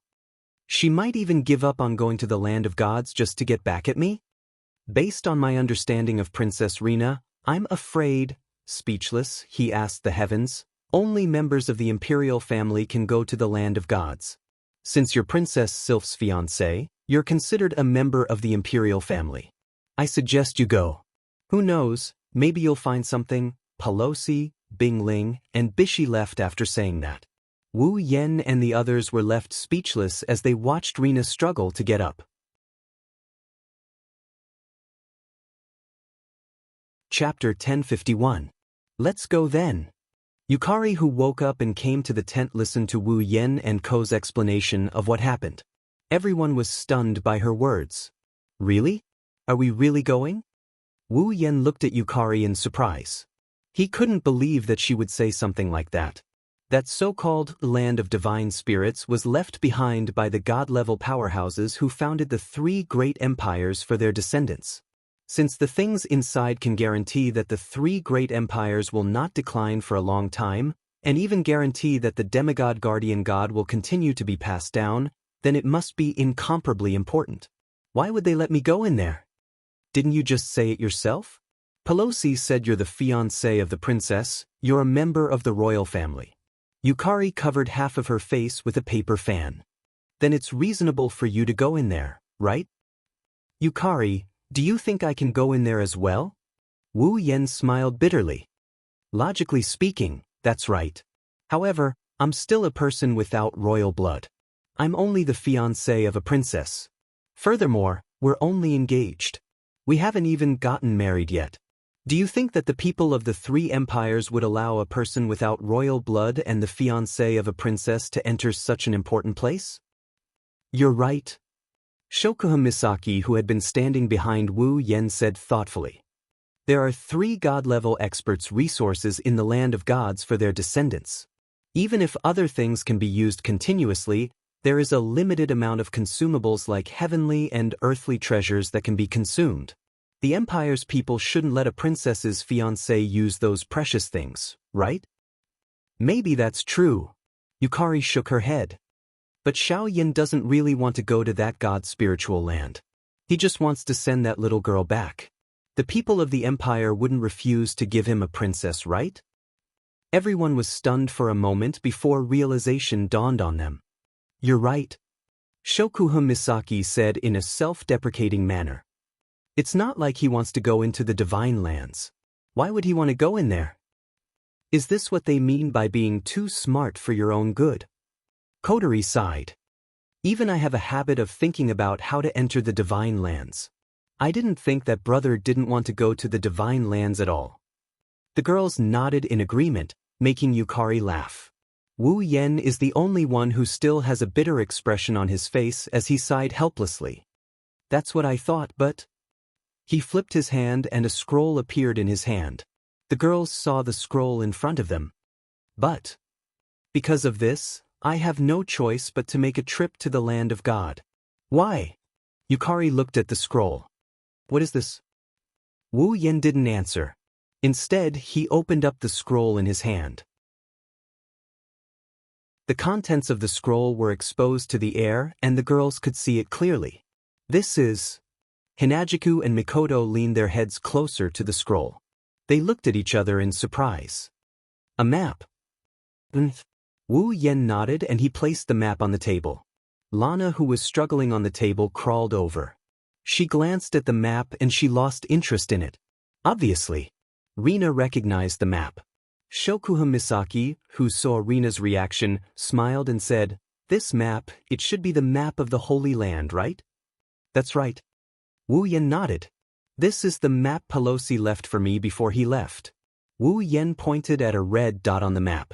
"This is the Divine Lands." Hearing this, all the girls moved their heads to the top of the map. They looked at the map. And? Yukari glanced at the map and looked at Wu Yen. "Why do you have to go to the Divine Lands because of this map?" The girls looked at Wu Yen in confusion. They didn't believe that Wu Yen wanted to go because of the treasures in the Divine Lands. Although the treasures in the land of God spirits could ensure that the 3 empires would not decline for tens of thousands of years, they relied on battles to increase their strength. As long as there were battles, they would be able to fight. As long as they get enough experience points, they can become stronger. Treasures can't compare to that. Secondly, no matter how good the treasures in the Divine Lands are, they can't compare to the treasures in the Divine Lands. Can they be better than the system's items? Obviously, it was impossible. If Wu Yen said he wanted to exchange the treasures for points, the girls would have believed him. But looking at Wu Yen, it's clear that he's not going to the domain of gods for this reason.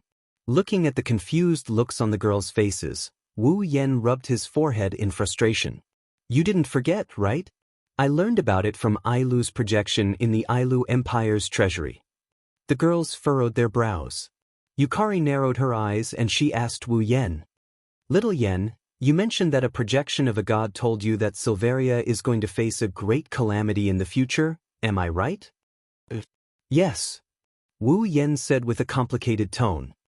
The god gave me the ring of power and a map. He told me that if there is a catastrophe in the Spalier world, I can take the ring of power with me and search for the key to unlock it. Ring of power? A few of the smarter girls, Yukari, Chuju, Mikoto, Shokuha Misaki, Kotori, and Kurumi seemed to have guessed something. Their expressions changed. Wu Yen smiled helplessly at the girls' reaction. Seems like you girls have guessed it. Turning around, he looked at the map on the table and he enunciated his words clearly into the girls' ears. The map that God Ailu gave me is exactly the same as this map of the land of gods. In other words, inhaling a breath of cold air, he glanced at the girls whose expressions changed. Finally, he shifted his gaze to Yukari, who narrowed her eyes. Wu Yen opened his mouth in a low voice. The key to the ring of power that Ailu mentioned should be in the land of gods. Wu Yan's speech silenced the crowd. Lana was the only one who kept whimpering. Her eyes were filled with shock. What did she just hear? Ailu? God? Ring of power? Catastrophe? What's going on? Lana couldn't ignore what Wu Yen told her. Her body was tied up and her mouth was gagged. She could only shout as loudly as she could to get help from the others. Unfortunately, the others were too absorbed in Wu Yan's words to forget about Lana. Otherwise, they wouldn't have brought this up in front of her. Looks like we need to confirm it. Yukari spoke first. Her crystal-like eyes turned to Wu Yen. Little Yen, if that's the case, I think you should go to the Holy Land. I want to, but didn't I just say it? Wu Yen looked like he had a headache. It's impossible for the imperial family to allow me to enter the land of gods. No matter what, you have to go. Yukari waved her fan calmly. Go see if there's a chance. If there's a chance, you can go in. Wu Yen frowned. I'm not against it, but Yukari, aren't you coming with me? Yukari. Didn't you say only the imperial family can go? Yukari chuckled. I'm not from the imperial family. Yukari, you're joking. Wu Yen shook his head. If you want to go somewhere, no one in this world can stop you. Purple slowly withdrew her smile and let out a sigh. No matter how powerful I am, I'm still just a demigod. Since the land of the gods is a place built by the gods with their great power, it's impossible for them to not have any means to guard against invasions. Although I'm also a little interested in breaking such means, it's best if I can achieve my goal without having to make a move. So, little Yen, you should go and take a look first. She opened the paper fan in her hand again and covered her mouth. A light flashed in her purple eyes. If we really don't have the chance to enter, then at that time, we'll go and meet this so-called place of gods. Everyone looked at each other and solemnly nodded their heads.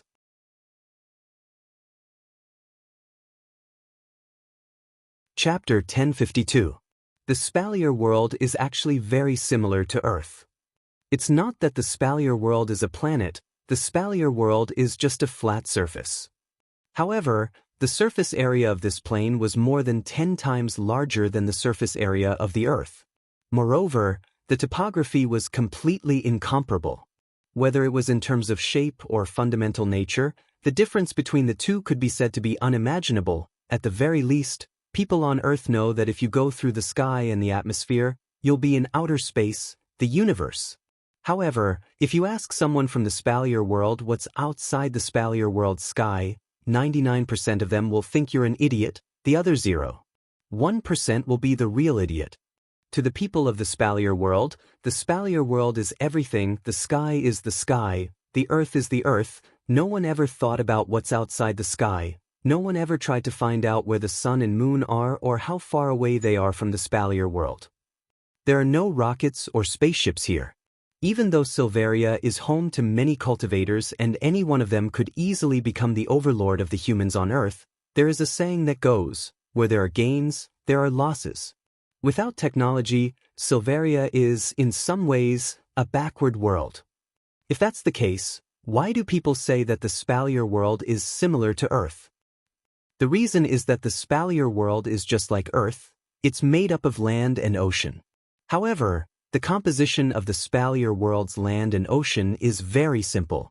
If you think of the Spalier world as a flat surface, then the Spalier world's continent is at the center. It's about 40% of the world's surface area. The other 60% is all ocean.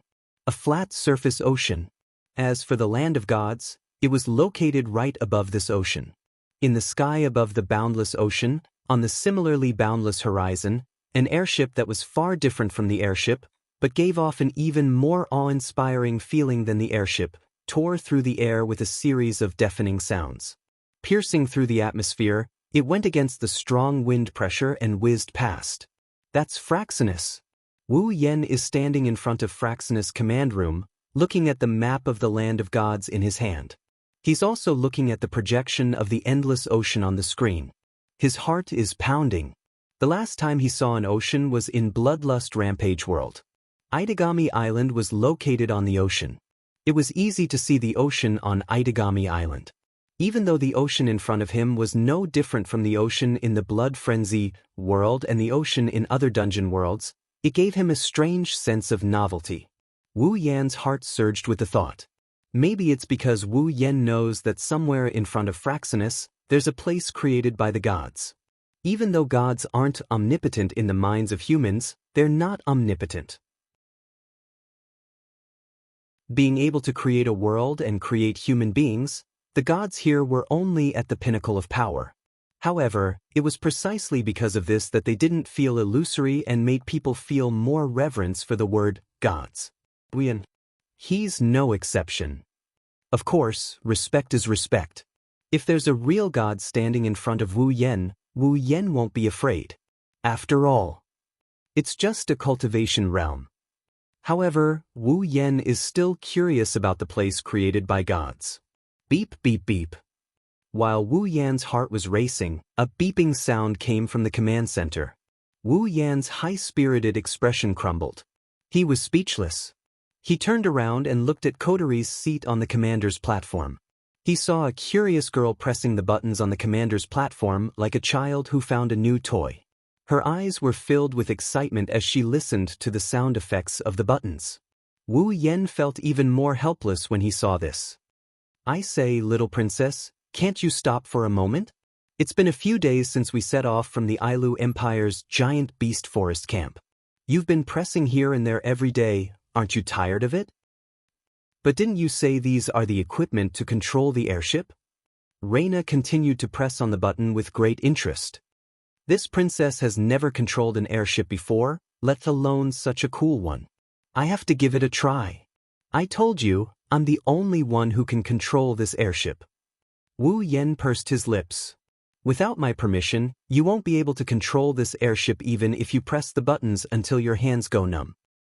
Hurry up and give me your permission then, Lana said in a matter-of-fact manner. Wu Yen was infuriated. Even if I give you permission, do you know how to control it? Wu Yen looked at Lana with disdain. You don't know anything. If I let you control it, Fraxinus would have fallen a long time ago. You dare look down on this princess? Lana furrowed her brows and glared at Wu Yen with a look that says, I am very angry. Wu Yen responded with a look of disdain. Yes, I did. What are you going to do about it? You. Lana raised her hand angrily. A small whirlwind appeared in her hand. Looks like words won't hurt anyone. This little brat is going to use force. It's a pity that this ambition of his crumbled when he saw Wu Yen taking out a rope with a mocking expression. He could only snort to express his anger. Why do I have to go to the domain of gods with a bastard like you? Lana sighed sadly. How nice would it be if Big Sister Yukari and Big Sister Ikaros came too? Don't even think about it. They're not royalty. They'll only cause trouble if they come. Wu Yen snapped. Sylph should be in the domain of gods too, right? Why are you going to the farthest? That's right. Rena's eyes lit up, and she beamed. Big Sister Sylph is in the domain of gods too. Wow.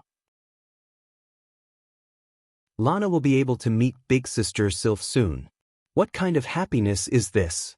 Wu Yen rolled his eyes when he saw Lana acting like she's drunk.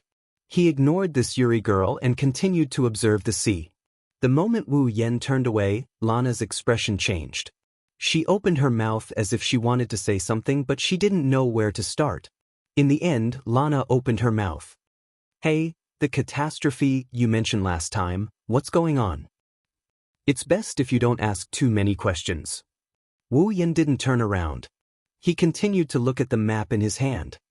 I know it's a bit of an exaggeration to say that it's not good for you to know too much, but it'll only add to your troubles. It's best if you don't know. What's the use of telling me? Lana put her hands on her waist and said arrogantly. This princess is the biological daughter of the Faya Empire's emperor. Maybe I can help you out of kindness. Thank you very much, but there's no need for that. Wu Yen glanced at Lana. If we can't deal with this, I'm afraid your Faya Empire won't be able to do the same. Hey, don't be so arrogant.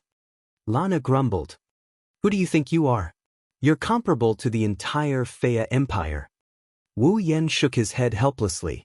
In Rina's eyes, the Faya Empire was no doubt amazing. After all, it was one of the 3 most powerful empires in Silveria. In this world, there was no existence that the Faya Empire couldn't compare to. However, excluding the lower rungs of power, Faya Empire only has a demigod guardian and a Tier 9 emperor. Even if there are other Tier 9 powerhouses hiding behind the Faya Empire, Wu Yen and Co. are definitely not inferior to them. There were a total of 7 Stage 9 powerhouses. They have a demigod as well. In terms of combat power, they're at the pinnacle of the world. It's just that Rina was still in the dark about this. As Fraxinus flew, an island finally appeared on the big screen in the command room.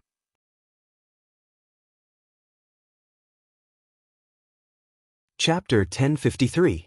Looking at the island on the screen, Wu Yen couldn't help but grin. We're finally here. The land of gods. Lana, who appeared beside Wu Yen out of nowhere, started mocking him when she heard what he said. Who told you that's the land of gods? Wu Yen was stunned. He picked up the map and looked at it a few times. After confirming that the location marked on the map is indeed the island in front of him, he frowned. But this is the island on the map. It's just a transit station?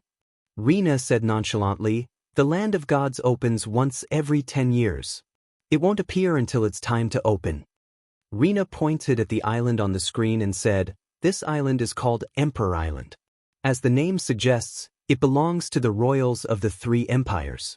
Before the land of gods opens, the royals of the 3 empires will come to Emperor Island to wait for the land of gods to open. There's still about 3 days before the land of gods opens. It's only natural that the land of gods hasn't appeared yet. I see. Wu Yen nodded and shook the map in his hand. In other words, the location on the map is the Emperor Island and not the land of gods. That's where you're wrong. Rina puckered her lips and said, the domain of gods is actually in the surroundings of Emperor Island. Or I should say that Emperor Island is a subsidiary island of the domain of gods. So, the location marked on the map in your possession is Emperor Island and the domain of gods. Wu Yen raised an eyebrow. He looked at the island on the screen. It's the Emperor Island. That's interesting. In that case, let's begin the landing. Wu Yen controlled Fraxinus to land on Emperor Island. Lana rolled her eyes and her lips curled into an evil grin as she looked into Wu Yen's eyes. His eyes were filled with schadenfreude. Wu Yen, who was too focused on controlling Fraxinus to land, didn't notice what happened. Fraxinus slowly descended towards an empty area on the island. It only stopped when it reached a certain distance away from the island. It didn't descend any further. Shortly after, a dazzling beam of light shot down from the bottom of Fraxinus and hit the ground, but it didn't even cause a ripple. It's not lethal at all. Then, 2 figures emerged from the ground. Was this Emperor Island? Looking at the city-like island in front of him, Wu Yen laughed and shook his head. A city on an island? It looks exactly the same as Itagami Island. Wu Yen waved his hand and the gate of Babylon's crimson space rippled. It swallowed Fraxinus, who was hovering in midair. Then, it slowly returned to normal. No one believed him. Just a moment ago, there was a gigantic object there. Wu Yan looked at the city and asked, "So, where should we go next?" Wu Yan didn't get the answer he expected from Rina. He frowned and looked to the side. Wu Yan froze when he looked at it.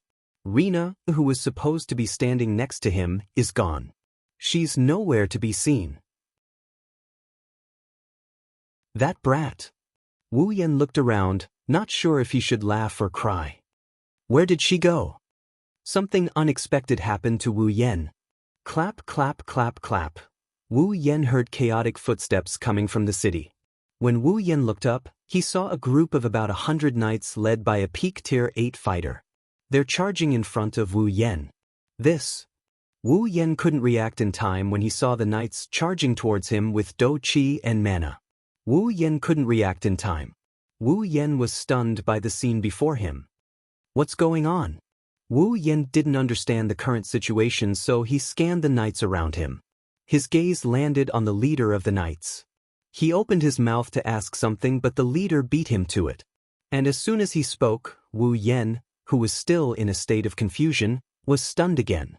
Grabbing the sword in his hand, the leader of the knights pointed the tip of the sword at Wu Yan and shouted loudly, "Take him down." Yes. A loud and clear response sounded in an instant.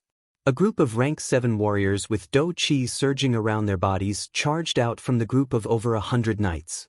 Without any explanation, they waved the weapons in their hands and charged forward like a war chariot. From the looks of it, they did not intend to take down Wu Yan as the leader of the knights had said. Instead, they intended to kill or injure him. Seeing a group of rank 7 warriors about to brandish their weapons at him, Wu Yan didn't know what was going on. But that didn't mean he would obediently allow others to step on his head. He didn't make any unnecessary movements. Watching as the warriors charged in front of him and brandished their weapons, Wu Yan raised his head slightly. An extremely violent flow of magic energy burst out from Wu Yan's body and turned into the most impactful wave in the world, violently crashing into the bodies of those rank 7 warriors. Boom! With a muffled thud, the group of Class 7 warriors seemed to have collided with an incomparably solid wall. With a blood-curdling scream, they were sent flying back at a speed faster than when they had charged over. They crashed in front of the leader of the cavalry team, blood spurting out from their mouths. In just an instant, no less than 10 rank 7 warriors had lost their ability to fight. Wu Yan didn't even move his body. He only released the magic energy in his body in one breath, and that was enough to send a group of rank 7 warriors flying. In that instant, the entire knights were stunned. Even the Do Qi and magic energy surging in their bodies couldn't help but stagnate for a second. Their gazes towards Wu Yan were no longer fierce and fiendish, but full of horror. The leader of the knights had a grave expression. He was a powerhouse at the peak of rank 8. But he had to admit that he couldn't defeat 10 tier 7 warriors in the blink of an eye without even having to move a muscle. In other words, this young man who looked to be in his 20s was stronger than him. Stronger than a peak of rank 8? Other than a powerhouse of rank 9 and above, what else could there be? He's a rank 9 powerhouse? The leader clenched the armament in his hand and sneered. A rank 9 powerhouse in his 20s? How could he exist? The youngest rank 9 powerhouse in the Spalier world is 38 years old. This person must have used some tricks, right? Saying this, the leader didn't know if he was comforting himself or trying to boost the morale of the knights behind him.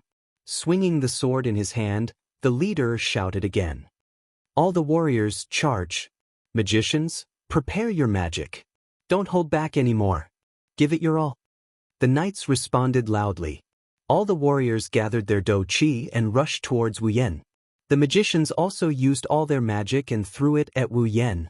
Thus, a large number of warriors rushed towards a defenseless young man. The sky was filled with all kinds of magic, and the scene of all kinds of magic falling together appeared on the scene. Narrowing his eyes, Wu Yan sighed. I don't know what's going on, but it seems like if I don't subdue these guys, I won't be able to talk. With that, Wu Yan reached out and snapped his fingers. Wung, the space around them suddenly trembled. Purple magic circles appeared without any warning and floated in the air. Then, chains that flickered with purple light shot out of the magic circles and attacked the entire knight squad. This is the weapon of the Witch of the Void, not Suki Nangong's weapon. A chain forged by the gods, the chains of discipline.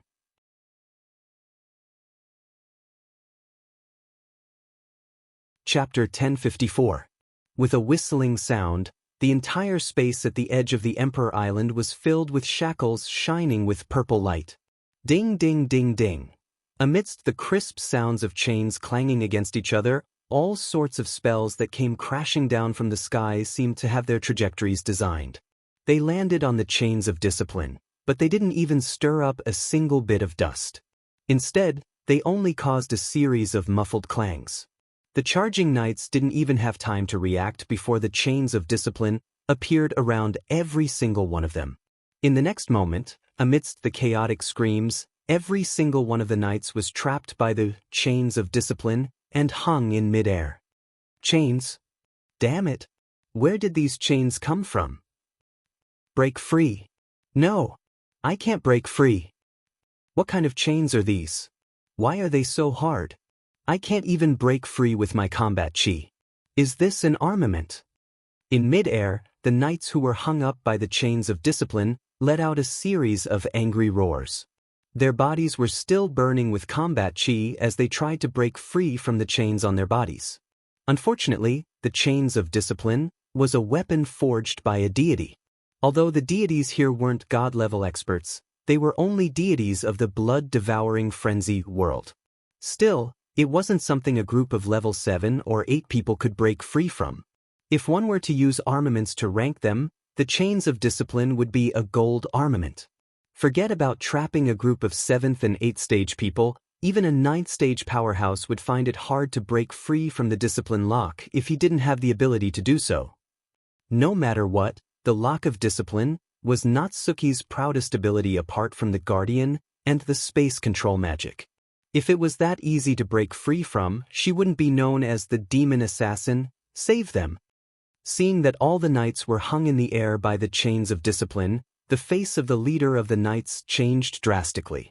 He yelled at the mages behind him. However, as soon as he yelled, the space around the mages rippled with purple magic formations. The chains of discipline rushed out like purple pythons. They coiled around the mages of the knights. After the knights, the mages were all hung in the air. The knight leader's expression changed again and again until it was replaced by shock. The cavaliers. Every single one of them was at least level 7. However, such a team was taken down in such a short period of time. Could it be that this ridiculously young man was really a level 9 powerhouse? As this thought flashed through his mind, the leader of the knights did not have time to react. His vision blurred, giving him a fright. Taking a few steps back, the knight leader saw that the level 9 young man was standing in front of him, looking at him with a smile that wasn't a smile. The knight leader was shocked. His expression hardened as he roared and ignited all his do chi into the armament in his hand. He also used his strongest battle technique. With a dense do chi glow, he slashed towards Wu Yan's head. Without a doubt, this attack was definitely the strongest attack of the peak of the 8th level knight team leader. Even if the opponent was also a peak tier 8 powerhouse, if they were hit by this attack, they would die without a doubt. Facing this attack, Wu Yan only glanced at it and clenched his fist. A violent blue and white electric current flowed around his fist. With a wave of his hand, Wu Yan met the knight leader's sword with his bare hands. Clang! The fist that was flashing with blue and white lightning collided with the knight's sword that was carrying the radiance of combat aura. It actually caused a crisp sound of weapons clashing, and a wave of surging air was created. Ping! Not long after, the knight's leader was shocked. The combat aura on the rare knight sword was destroyed by a violent force and a bluish-white electric current. In a muffled sound, the knight's hand was directly shattered. The long sword in his hand was knocked out of his hand and was sent flying away. Wow! The knight leader was stunned.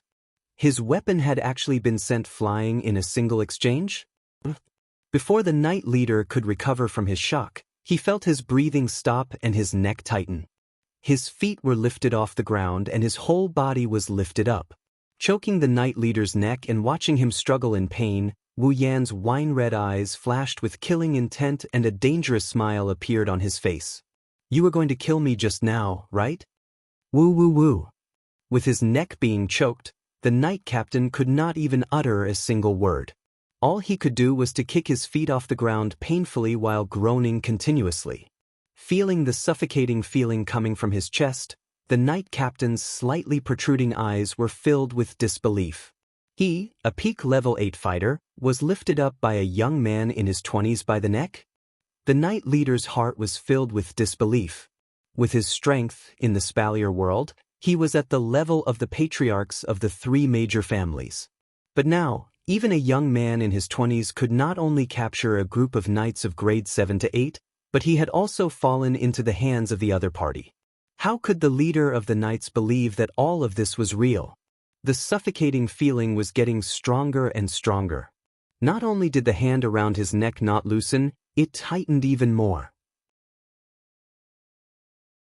The knight leader could only feel the breath of death rushing towards him and his consciousness gradually became hazy. Seeing the scene, Wu Yan sneered and slowly increased the strength in his hand. Obviously, when the knight leader decided to kill him, he was already enraged. Just as the leader of the knights was about to faint due to suffocation, a majestic roar rang out in the air. "Stop!" At the same time, a figure rushed out from the city and rushed in front of Wu Yan. Then, a claw-like hand with a blood-red claw and a fluctuation of impetus far stronger than the knight leader's, in a burst of air, pierced through the air and viciously clawed at Wu Yan's chest. This person is definitely stronger than the knight leader. Tier 9 fighter. Realizing this, Wu Yan's expression changed. Without any hesitation, the blue and white electric current surged into his fist again and the thunder light fist was swung again. In the blink of an eye, it met the incoming claw. Bang! A loud muffled sound reverberated in the air. The violent collision between the lightning fist and the claw shadow caused the ground at the center of the collision to crack for nearly 10 meters. The ground caved in and formed a crater. Gravel and dust were swept away by the shockwave of the impact, blowing away the leader of the knights. On the fist, a force that was not inferior to his own continuously passed through his arm and into his body. Feeling the violent surge of power that was enough to seriously injure a Tier 8 fighter, Wu Yan's face flashed and the blue and white electric current in his hand suddenly became brighter. Bang! With another muffled sound, the lightning fist finally suppressed the blood-colored claw shadow. With a tremor, the claw shadow was broken, and the owner of the claw was knocked back. Bang bang bang. The attacking figure was immediately sent flying. His body touched the ground repeatedly and his heavy footsteps left a basin-sized pit in the ground. It was not until he was pushed back for nearly 20 meters that the figure stopped. He raised his head and looked at Wu Yan with incomparable surprise, as if he could not believe this result. At this time, Wu Yan finally saw the attacking figure clearly. Wearing a gorgeous fluffy robe and a crown on his head, the person who came was a middle-aged man about 40 years old. He was very tall and strong like a bear. The light and ferocious aura that flashed in his eyes constantly told others that he was definitely not an ordinary person. At this time, the majestic middle-aged man's body was still surging with Do Qi. Behind him, a faintly discernible beast shadow was fluctuating, causing Wu Yan's eyes to show a hint of surprise. That was a beast battle technique?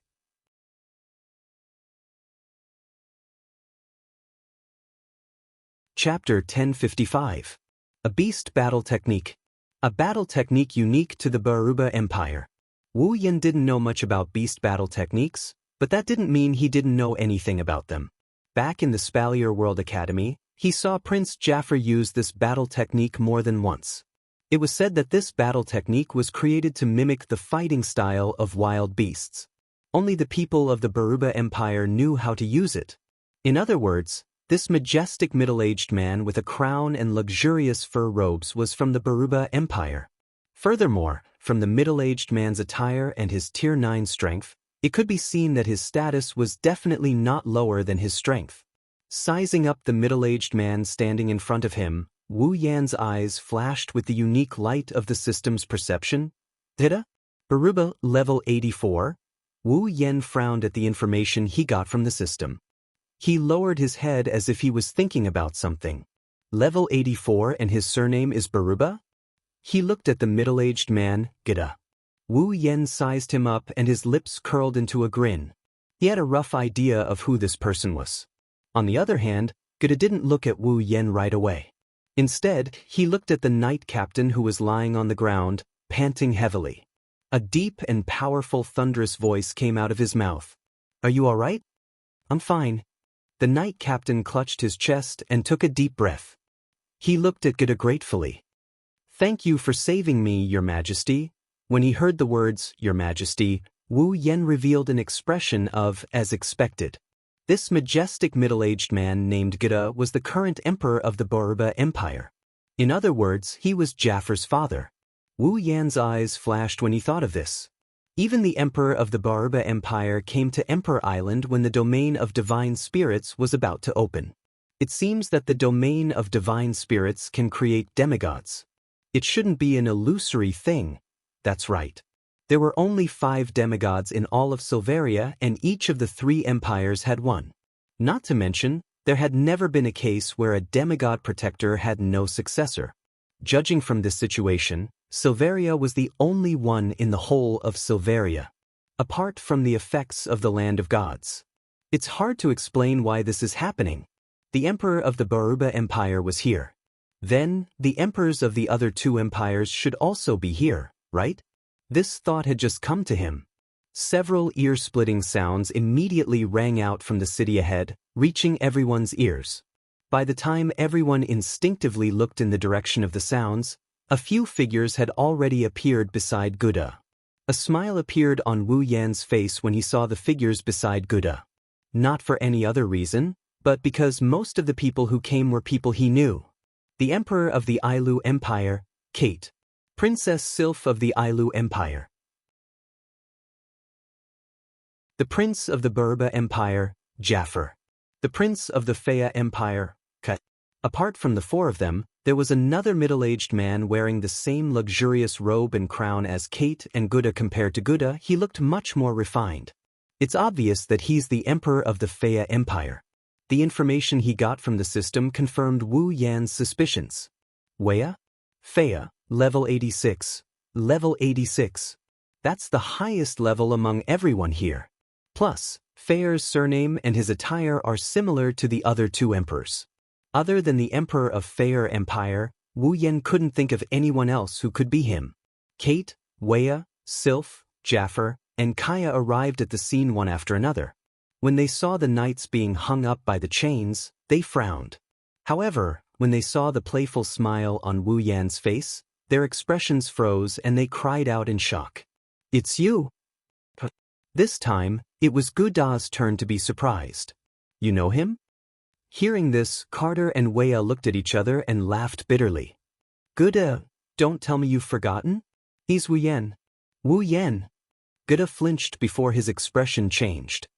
He seemed to have understood something as he looked at Wu Yan with a meaningful look. This isn't the first time Guda heard the name Wu Yan.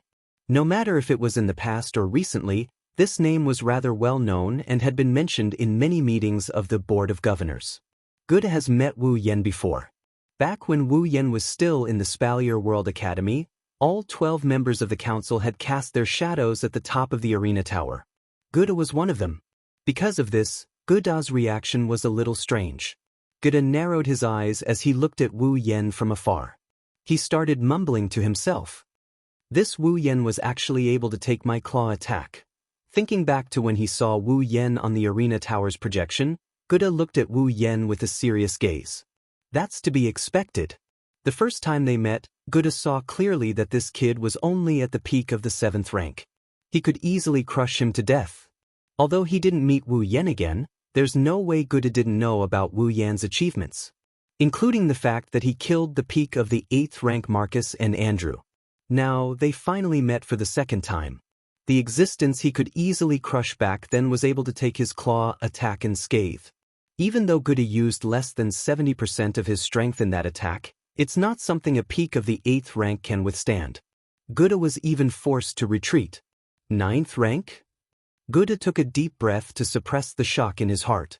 Guda couldn't help but be shocked. After all, the first time they met was only a few months ago. How did he go from peak of the 7th rank to the 9th rank in a few months? If word got out, Guda would be drowned in laughter without hesitation. But that's the truth. For a moment, Guda's emotions were complicated, not to mention Guda. Even Carter and Wea, who had vaguely sensed something, had their expressions fluctuating. Although they had heard the Thunder King mention this during the school meeting, they did not really believe it. Now, it seems like they have no choice but to believe it. Wu Yan, Kaya and Jaffer were shocked. Why are you here? Sylph didn't say anything, but she looked at Wu Yan with a questioning gaze. Wu Yan scratched his face and shrugged. Well, there's something I need to do.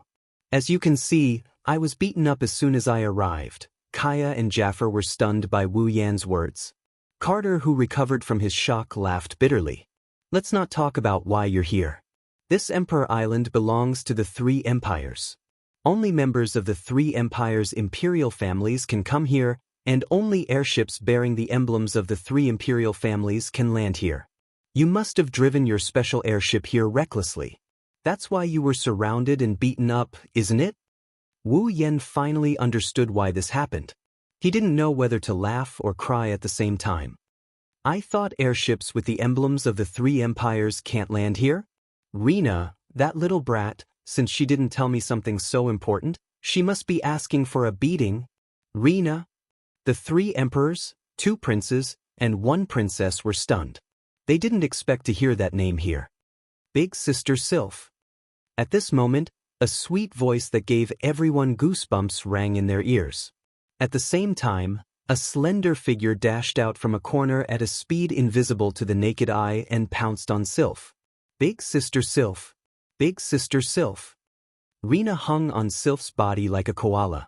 She rubbed her face against Sylph's voluptuous breasts as she called out to her. Rena. In an instant, the corners of everyone's mouths twitched.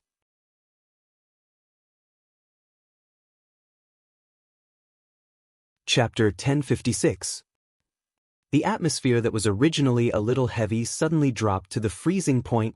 Kate, Guda, Wea, Ka, and Jaffer were stunned when they saw Rena rubbing her head against Sylph's chest. Even the knights who were still struggling in the air were stunned. Their eyes were wide open and their mouths were agape.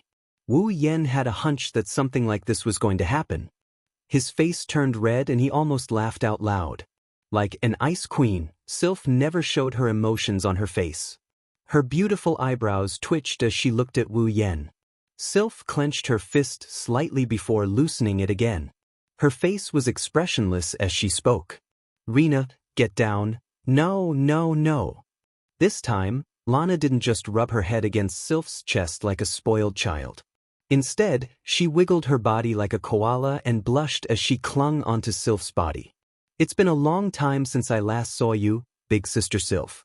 I really miss you, Big Sister Sylph. Please accept my uncontrollable respect for you. Is this really respect? Even Sylph couldn't help but grumble in her heart. She furrowed her brows. Don't forget you're a princess. Don't act so inappropriately in public. That's because Big Sister Sylph hasn't gotten over it yet.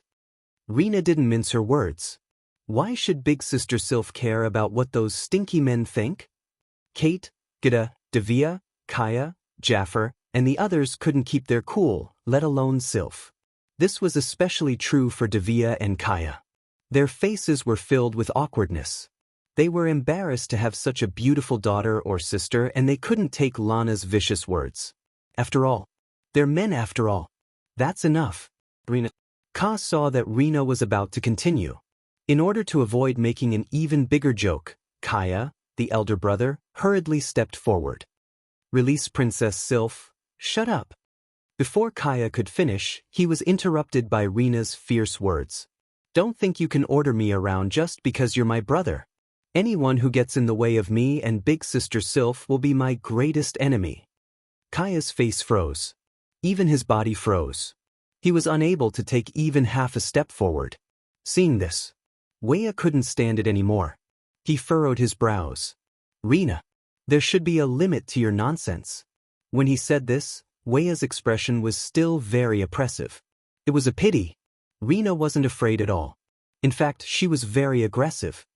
Is Imperial Father starting to care about such mundane matters? Rina said with a disappointed tone. Imperial Father, you're the Emperor of the Faya Empire. How can you think like a commoner? At times like this, you should stay calm and watch the situation develop with a smile. That's the attitude a ruler should have. Wei's lips trembled from anger. Even though he had never been able to do anything about his daughter who had a strange fetish, but being ridiculed by his own daughter in front of so many people, even if he didn't feel embarrassed, he still couldn't help but feel embarrassed. Wei and Ka looked at each other and sighed. They understood that they would only be suffering if they stood up for Rina. Maybe it's just as Rina said. They should stay calm and watch the situation develop with a smile. That's the best way to deal with this. Seeing that Wei and Ka can't do anything about Rina, Kate, Gida, and Jafar are also helpless, Sylph sighed. She didn't know what to do. At this time, Sylph's savior finally appeared. A large hand grabbed the back of Rina's collar and pulled her away from Sylph's body. When Rina felt herself floating in the air, Sylph was already far away from her. Rina was furious. Who dares to treat this princess like this? Let's see if this princess will. What will you do to me? The familiar voice contained a hint of coldness that pierced Rina's body and caused her to tremble. Her cursing mouth also froze in place. Wu Yan laughed coldly when he saw Rina's stunned expression. I haven't even settled the score with you yet. Now that you've come out on your own, it saves me the trouble of looking for you. Kate made it clear that airships that don't belong to the three empires aren't allowed to land on Emperor Island. There's no way Rina didn't know about this. Not only did she not tell him, she ran away the moment she saw Fraxinus. Recalling the grudge between him and Lana, even if he's an idiot, it's clear to him that this little brat is doing this on purpose. She just wanted to see how unlucky he was. However, Rina didn't expect Wu Yan to be able to deal with a group of peak Tier 8 warriors and 100 Tier 7 warriors. As a result, this little girl was doomed to a tragedy. What are you trying to do? Lana pretended to be fierce as she screamed. She struggled as she tried to break free from Wu Yan's grasp. I'm telling you, you better let this princess go. Or else what? Wu Yan raised an eyebrow and he added with a half-smile. What can you do to me? This princess's royal father and royal brother are both here. Rina yelled as if she was on her deathbed. She had completely forgotten that she had insulted both her imperial father and imperial brother just a moment ago. Thus Wu Yan grinned. His grin was so radiant that it made Lana nervous. Then, his expression turned cold. Even if the god-level warrior of Faya Empire comes back to life, he won't be able to save you. Wu Yan said, and a rope appeared in his hand. No. What? The next moment, Rina's mournful cry resounded through the entire Emperor Island. Ooh. A few minutes later, a trussed-up Lana was tossed to the ground by Wu Yan like a giant piece of trash. Her mouth was stuffed with a rag and she looked like a loach that got hauled out of the water. She kept jumping around and moaning while glaring at Wu Yan with eyes full of fury. Nearby, Carter, Gida, Wei, Kaya, Jafar, and the others couldn't help but sweat profusely. I say Wei. Kate looked at Wei with amusement. I didn't expect your precious daughter to be restrained by someone. What? Are you not going to do anything about it? Forget it. Wei sighed. It's time for someone to suppress this barbaric girl. Besides, Wei smiled bitterly as he glanced at Wu Yan, who was clapping his hands.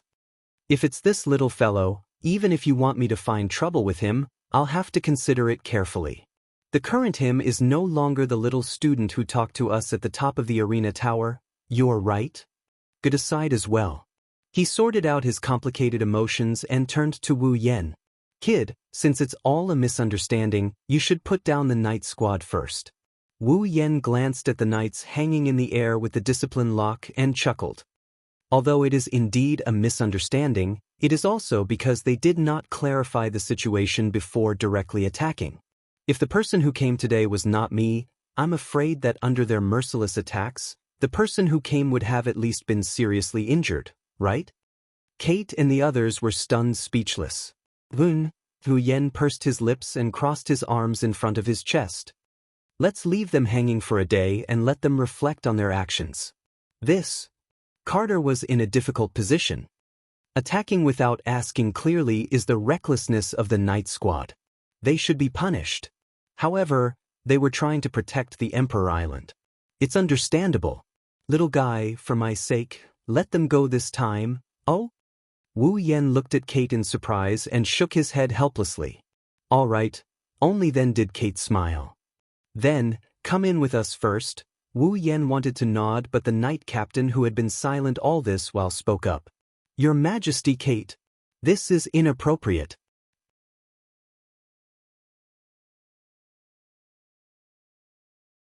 Chapter 1057. Your Majesty, Kate. That's inappropriate. The knight captain's sudden words startled everyone. They all turned to look at him. Wu Yen squinted his wine-red eyes and looked at the leader of the knights. Coincidentally, the leader of the knights also looked at him, but it was only for a moment before he shifted his gaze away.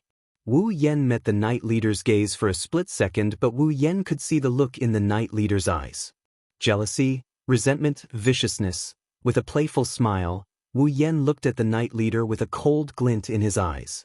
As the saying goes, those who come don't come with good intentions, those who come with good intentions don't come. The fact that he chose to speak at this moment and said something like that, coupled with the glint in the knight leader's eyes, Wu Yen can already guess what's going to happen next. Carter, Gida, and Weia also exchanged glances. Perhaps they had also guessed something, and their brows were tightly knitted together. Barnes, what's wrong? Your Majesties. Although he seemed to be addressing them respectfully, there was no respect on his face at all. Instead, he looked a little aggressive. Although I don't know the relationship between His Excellency and the Three Majesties, there is a rule on the Emperor Island. Airships that don't belong to the three great empires are not allowed to land on the Emperor Island. Now, not only has His Excellency landed on the Emperor Island openly, he even intends to punish the knights guarding the Emperor Island. However, the Three Majesties don't seem to be pursuing the matter. NC doesn't understand. Speaking of this, Enz glanced at Wu Yen, who was looking at him with a smile. A sharp glint flashed in his eyes, and his tone became even more gloomy. Although it is indeed the Night Squad's fault to launch an attack without clarifying the situation, Enz, as the Night Squad's leader, is willing to bear all the punishment. However, the cause of all of this was due to this Sir's rash arrival on Emperor Island. Now, the Three Majesties do not intend to pursue the matter. On the contrary, they even plan to invite him to the Emperor Island. Please redeem Enz, I cannot accept such an outcome. Hearing that, Carter, Gida, and Wee's expressions all became somewhat displeased. Let's not talk about who was in the right and who was in the wrong in this matter. What Ernst said was obviously a slap in their faces. As the emperor of one of the three great empires in the Spalier world, the Spalier world was one of the most influential figures in the Spalier world. Other than the guardian gods behind the three great empires, the three of them had the highest status. When had they ever been refuted like this? Even Weia, who didn't say anything after being insulted by Rina, had an ugly expression on his face. Being humiliated by one's own children was understandable. No one would gossip about it. They might even be praised for cherishing their children. But to be humiliated by an outsider like this, where would Imperial Entertainment's face go? However, NC's words were very reasonable and reasonable. No one could find fault with them. If they were to make trouble at this moment, the ones who would be embarrassed would be the three emperors. What's more, Enza's position was somewhat special. He wasn't a member of any of the three great empires' royal families, nor was he a member of any of the outside forces. He was a protector of the Emperor Island. When the domain of gods was first built, the three great gods each sent their most trusted aides to the Emperor Island to take on the heavy responsibility of protecting the Emperor Island. After many years of development, the trusted aides chosen by the three great gods to protect the Emperor Island had developed into an extremely large clan. Their clan's power was no weaker than any of the 9 great clans. In fact, they were slightly stronger than the 3 great empires' royal families. Because this clan had been responsible for protecting the Emperor Island for generations, they were known as the Guardian Clan. In name, the Emperor Island belonged to the 3 great empires' royal families. But in reality, the ones who made the decisions on the island were the Guardian Clan. The 3 great gods gave them the mission of protecting the Emperor Island. At the same time, they were also responsible for supervising the 3 great empires' royal families before and after the domain of gods was opened. After all, anyone could be biased. It was hard to guarantee that the royal family wouldn't play tricks in order to gain more benefits from the domain of gods. With the mission of the 3 great gods and the Guardian Clan's achievements in protecting the Emperor Island for generations, even the 3 great emperors couldn't casually cause trouble for the Guardian Clan on the Emperor Island. And this NC was a member of the Guardian Clan. Therefore, Carter, Gouda, and we couldn't pretend they didn't hear him. If NC was being unreasonable, no one would dare to complain if they punished him. But NC's question wasn't wrong. In fact, it was very reasonable. Even if his tone was a little harsh, the 3 great emperors couldn't cause trouble for him because of this. At that moment, Kite was the first to speak and calmly explained. It's normal for you to have such thoughts. But you said it yourself, airships that don't belong to the 3 empires aren't allowed to land on Emperor Island. Even though the airship this brat is on isn't from the Imperial family, he's still a member of the Ailu Imperial family.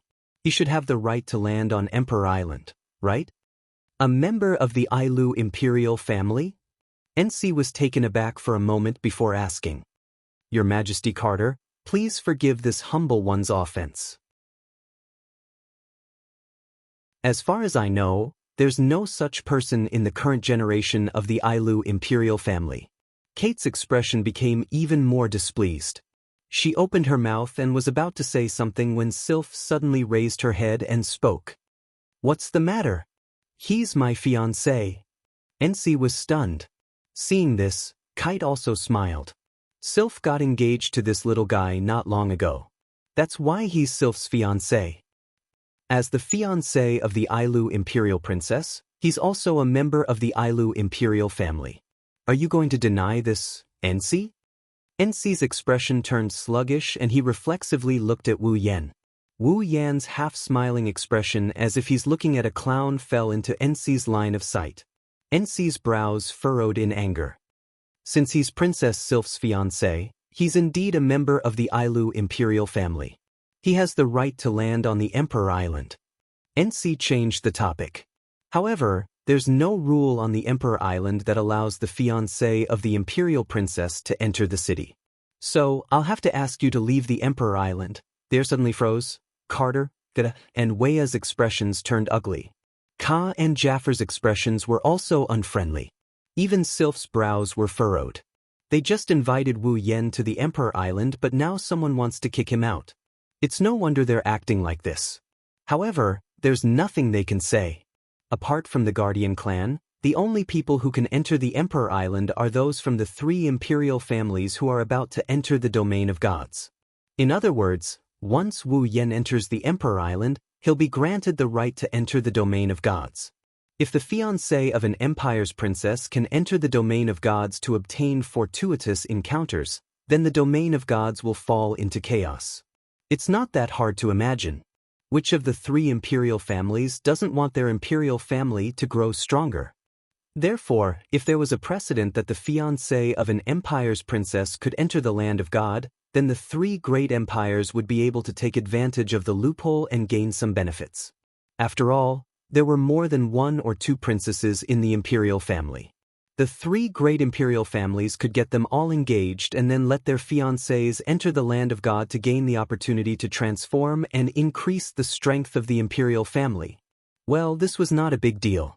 Being able to increase the strength of the imperial family was something that the 3 gods were very willing to see. However, they were afraid that some people with ulterior motives would use some shady means to successfully become a member of the imperial family through marriage. After obtaining the opportunity to transform, they would kick the imperial family aside and even do things that would endanger the imperial family. That's not worth it. Therefore, there was no rule on the Emperor Island that stated that the fiancé of an imperial princess could enter the land of God. In the past, there had never been a fiancé of a member of the imperial family who would come to the Emperor Island and enter the land of God. Wu Yan is the first outsider to land on the Emperor Island. It seems like Enz wants to use this to his advantage. Even if he can't make Wu Yan suffer, he wants to make Wu Yan suffer.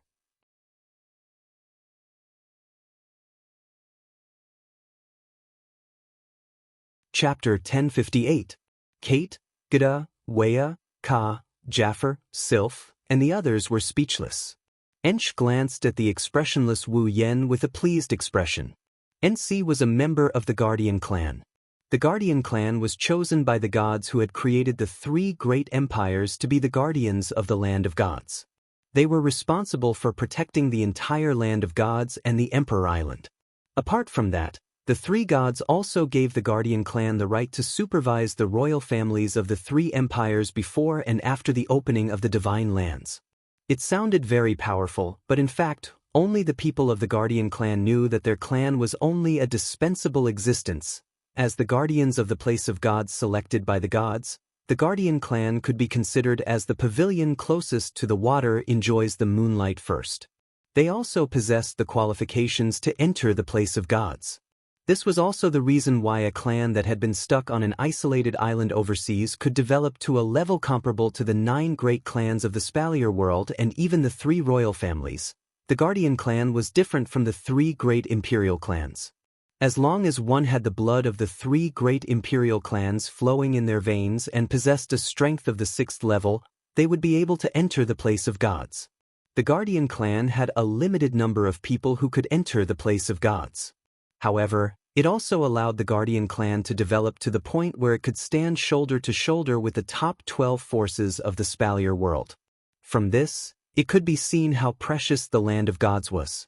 As for the Guardian clan guarding the land of gods, how awe-inspiring would that be?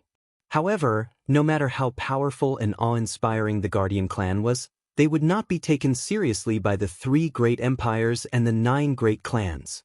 That was because even though the Guardian clan was powerful, they had an eternal limitation.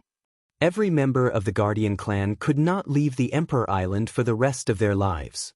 In other words, the Guardian clan. He could only move about on the Emperor Island, such a family.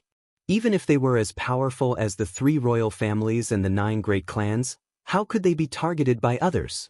In any case, the Guardian clan had no way of leaving Emperor Island, right? Because of this, the Guardian clan's position was very awkward. Although they were impressive, they could only be impressive on the Emperor Island. It was only during the opening of the realm of gods that they had the chance to show off. But they were very weak. How could they be mentioned in the same breath as the 3 royal clans and the 9 super clans? This was a position that was neither high nor low. This caused the Guardian clan members to feel resentful. Although not all of them felt resentful, most of the Guardian clan members felt the same way. And this Barnes. It was precisely this person who possessed such resentment. Originally, at least on the Emperor Island, Enz could still act like a tyrant and vent the resentment in his heart. This was especially true when the God Spirit land was open. Relying on his duty as a Guardian clan, Enz had made things difficult for the people from the 3 imperial families. This also made Enz high-spirited. Because of his high spirits, he was so pleased with himself that he lost his sense of measure. When Wu Yan landed on the Emperor Island, Ensi immediately gave the order to capture him, leading to the subsequent events. Therefore, instead of saying that Wu Yan's rash landing on the Emperor Island caused all of this to happen, it was more accurate to say that Enz was immersed in the pleasure of venting his anger. If Wu Yan was merely an insignificant intruder, then he would have fallen into Enz's trap. Unfortunately, this time, Enz kicked an iron plate. It was because of this iron plate that Enz developed resentment in his heart. In addition, Enz was a famous figure in the Guardian clan, a peak 8th rank powerhouse. Yet, he suffered in the hands of a brat in his eyes.